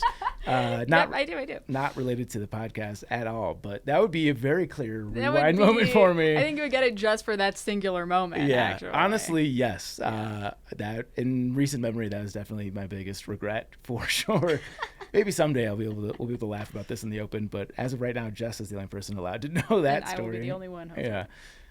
But yeah, I agree. I think the life rewind. Also, just like having really good experiences, I kind of want to go back and relive those. Oh, yeah. Like a really nice vacation, or there's long stretches of college which I thought were incredible, or like I'd like to go back and relive my wedding, like stuff like that. Yeah, I think actually there was a Black Mirror episode about this, where the whole thing was if you go back and like rewind and watch your life, something, your wife will cheat on you, blah, blah, blah. Oh, yeah, I think yeah. That was from the first season, where they're like in the middle the of entire history of you, I think was the name of that episode. Yeah. They're in the middle of having sex, and they're both like replaying memories totally of like in their head. Yeah. That one that's one of the more depressing Black Mirrors, which is saying a lot because they're all pretty depressing ass show. Yeah. I don't know. I think the life rewind button probably would have the most utility. Yeah. The life pause button, I mean, like, what am I gonna pause for? I guess what's a use case for a life pause button? Think apparently about, like, farting in your boss's face. Yeah.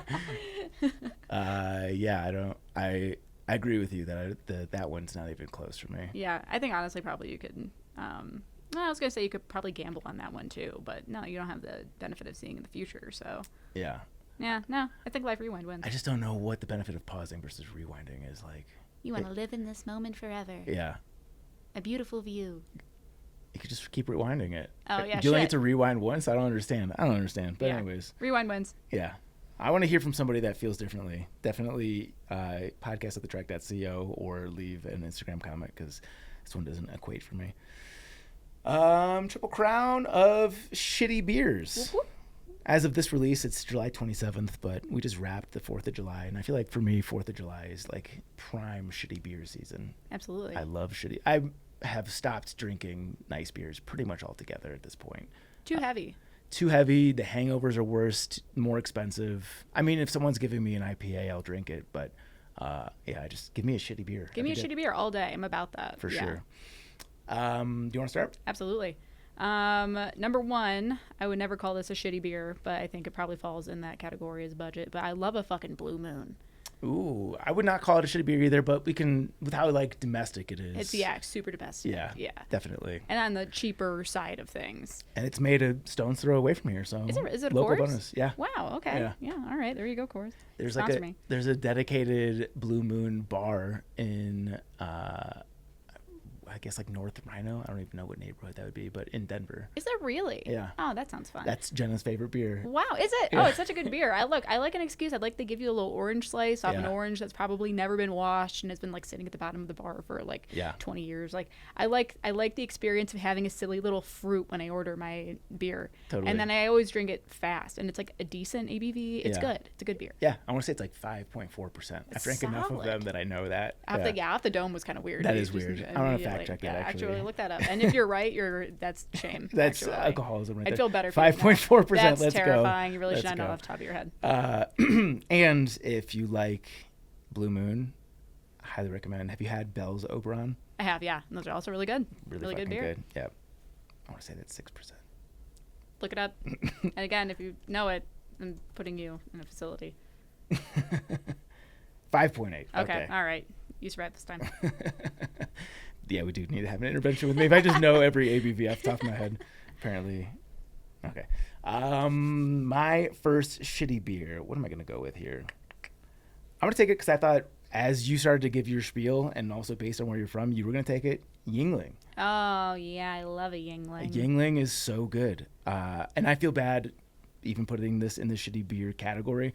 It's one of the things I look forward to most about going to AT Trail Days is because you can't get Yingling out here. Based on the price point, I think we get to call it a shitty beer. But yeah, Yingling just goes down so well. Fresh, crisp, light. Yeah. It's perfect summer beer. It is the perfect summer beer. God damn, I love a Yingling. Next pick. I'm going to cater to our future, or pander to our future road trip destination, which is I love a good Rainier. Oh, really? Yeah. I don't think I've ever had one of those. Of the shitty beers, I think Is that a red can? like anything? red and silver. Uh-huh. Yeah, it's got, I think it's the red lettering. Rainier beer. Yes. Yeah, it's got kind of a really classic look to it. Mm-hmm. Yep, that's a fine-looking can. Yeah. I feel like most of the time you're drinking out of the 16-ounce can. Just I associate being in Washington with drinking Rainier, like at a dive bar. And yeah, Rainier just slaps. Solid. Yeah. All right. Next one, classic, a High Life. It's on my list. The champagne of beers. Yeah. Though I will say the can sucks ass. True. It has to be out of the bottle or a pour, a draft. The bottle is so good. Yeah. The champagne bottles, it might be, like shitty beer aside, it might be a top 5 bottled beer for me overall. I recently, when I went to Austin, I texted Caroline, who works at Gossamer Gear, and I said, where can I get a High Life? Mainly, I was just asking, where is a really What's a good shitty dive bar? bar Yeah, I can yeah. go to? And she delivered. And you know what? Was it on tap or in bottles? No, just the bottles. There's Yeah, a bottle of fuck High yeah. Life. You know what?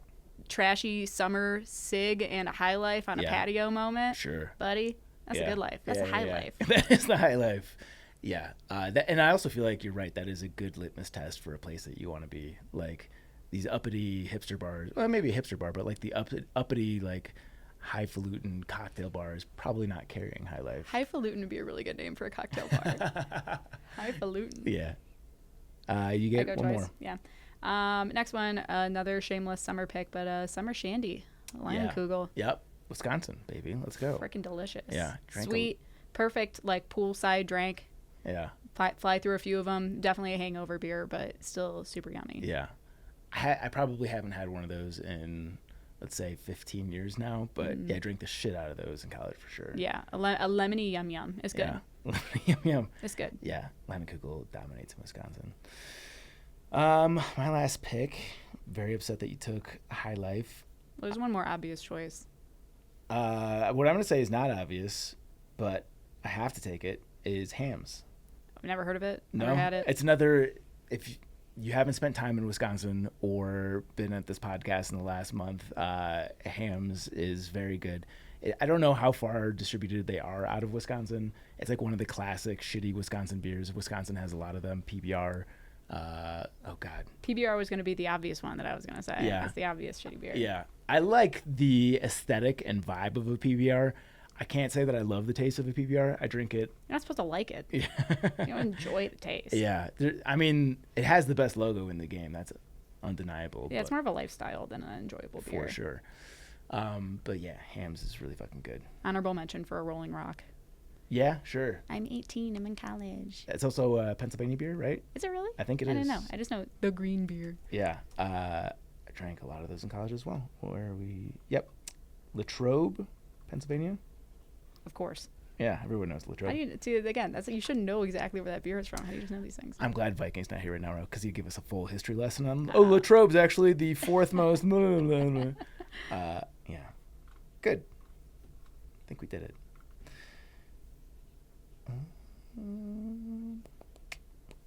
Mailbag. You do the mailbag? Mailbag. Hi guys. Listening to the most current episode with Masochist, and I heard Zach say patent pending for trekking poles with tasers in them. They actually do make them. They're called the Hike and Strike. That's sick. Not sure how good the bottoms are with regards to the guards and the tips, but I did get them for my mom because she has property where there's again an awfully aggressive dog, and she's got some medical conditions that make her weak and not stable. You have your handles and everything like that, and then when you need to use the taser, you turn the trekking pole over, and there's a button that you can use. If you look it up, they're actually relatively affordable. They're not the strongest trekking poles for backpacking, but they're an interesting thought. Maybe something to carry along those states where you see a lot more awfully aggressive dogs in yards. Anyway, love you guys. I'll miss you, Chance. Well, your voices have been a steadfast constant over the last few years of my long drives, and through a lot of crap life is thrown at me. I hope one day to follow in your footsteps and get some more miles under my belt. Drive safe, Sarah Higgins. Thank you, Sarah. DVM, Dallas. Virus love. Just trying to keep going with Dallas. What DVM? DVM. Doctor of Veterinary Medicine. Oh yeah. Is that what that is? Sure. Let's look it up. Not now. Department of Revenue Motor Vehicle. Oh, that's a DMV. It's a DMV. Is she a DMV? Sarah, thank no. you for emailing us Doctor from of the Veterinary DMV. Medicine degree. Let's go. Yeah, okay, badass. Dr. Higgins. I'm right like 10% of the time. So one of those lucky days. 5-star review. Don't have any ones. We burnt through a lot of them at the live podcasts, but we are very appreciative of them. So if you guys want to have yours read on this podcast, head on over to Apple Podcasts. Leave us any number of stars. There's not 1, 2, 3, or 4. And also screenshot your review. Email us podcast@thetrek.co. We will send you a Backpacker Radio sticker. Huge thank you to today's title sponsor. It's LMNT. Our pyramid got a little bit destroyed because our guest took a couple of them and I forgot to replenish. But LMNT is the best. Been housing them a lot, especially of late. It's very sweaty here in the greater Denver area. I've been in the sauna quite a bit because it's tough to be outside with how smoky things have been. But yeah, LMNT's the best. Do yourself a favor, get the lemonade. They have the new pink lemonade. It's also delicious. They have the iced tea lemonade, which is their newest caffeinated. Have you had that one yet? No, I haven't. Sounds amazing. I'll bring some in tomorrow. It's really fucking good. Yeah, all the new summer flavors fucking crush. Go to drinklmnt.com/trek and you can get a free sample pack with your order. Super big thank you to our Bob Peoples Award winners on Patreon. That is Alex Misty with Navigators Crafting, Alex Kindle. Well, let's see how many of these you know. We have some new ones in the mix. Okay. Are you ready? In theory, yeah. You might just have to improvise and start tacking stuff on where it feels right. Okay, sounds good. Yeah. Austin McDaniel, who made the trek out to the live podcast. Good to see Austin. He'll be out on a future podcast here shortly. Bill Jensen, Brad and Blair from 13 Adventures, Brent Mullins, a.k.a. Cruzy, Brian Alsop. Fables. Nice. Carl Lobster Hood, who was also at the live podcast. Thank you to Lobster, our guy. Christopher Marshburn, Clint Sittler, coach from Marion Outdoors. Upcoming guest on the podcast. Eric Casper. The Friendly Ghost. Eric Hoffman, Ethan Harwell Dunn, Jillian Daniels, Greg Knight, Greg Martin, Griffin Hay, would you bring me a beer? Haley Buckingham. Palace. Fucking crushing it. Jackson Storm. Trooper. Nice. That was a guess? It kind of was, yeah. Nice. Good job. Jared, not from Subway. Jason Kaiser. Jason Zach is a little donkey girl. Snailer. Luke Netjes. Maddie in Arizona. Patrick C. in Seattle. Randy Sutherland. Rebecca Brave Heart. Rural Drawers. Sawyer Products. The St. Louis Shaman. Timothy Hahn. Solo. And Tracy Trigger. Funds. Nice. Well Nailed done. Thanks to our guy Paulie at Old Man Murph's Coffee Roasters. Go to ommcr.com. Get yourself some delicious beans. You can follow us on social at Backpacker Radio on Instagram and TikTok, Threads, Facebook.com/Backpacker Radio. You can follow Jess. Jess X Trails on Instagram and YouTube. My book, Appalachian Trials, Pacific Crest Trials. Please check it out. Also, leave a review on Amazon. That'd be very appreciated. Subscribe and follow us on Apple Podcasts, Spotify, or wherever you listen to podcasts. Follow us on YouTube. Hello, YouTube. That is it. Fun one today. Thank you so much to Tina for joining us. Thank you for listening. And happy hiking. Bye-bye. Nice.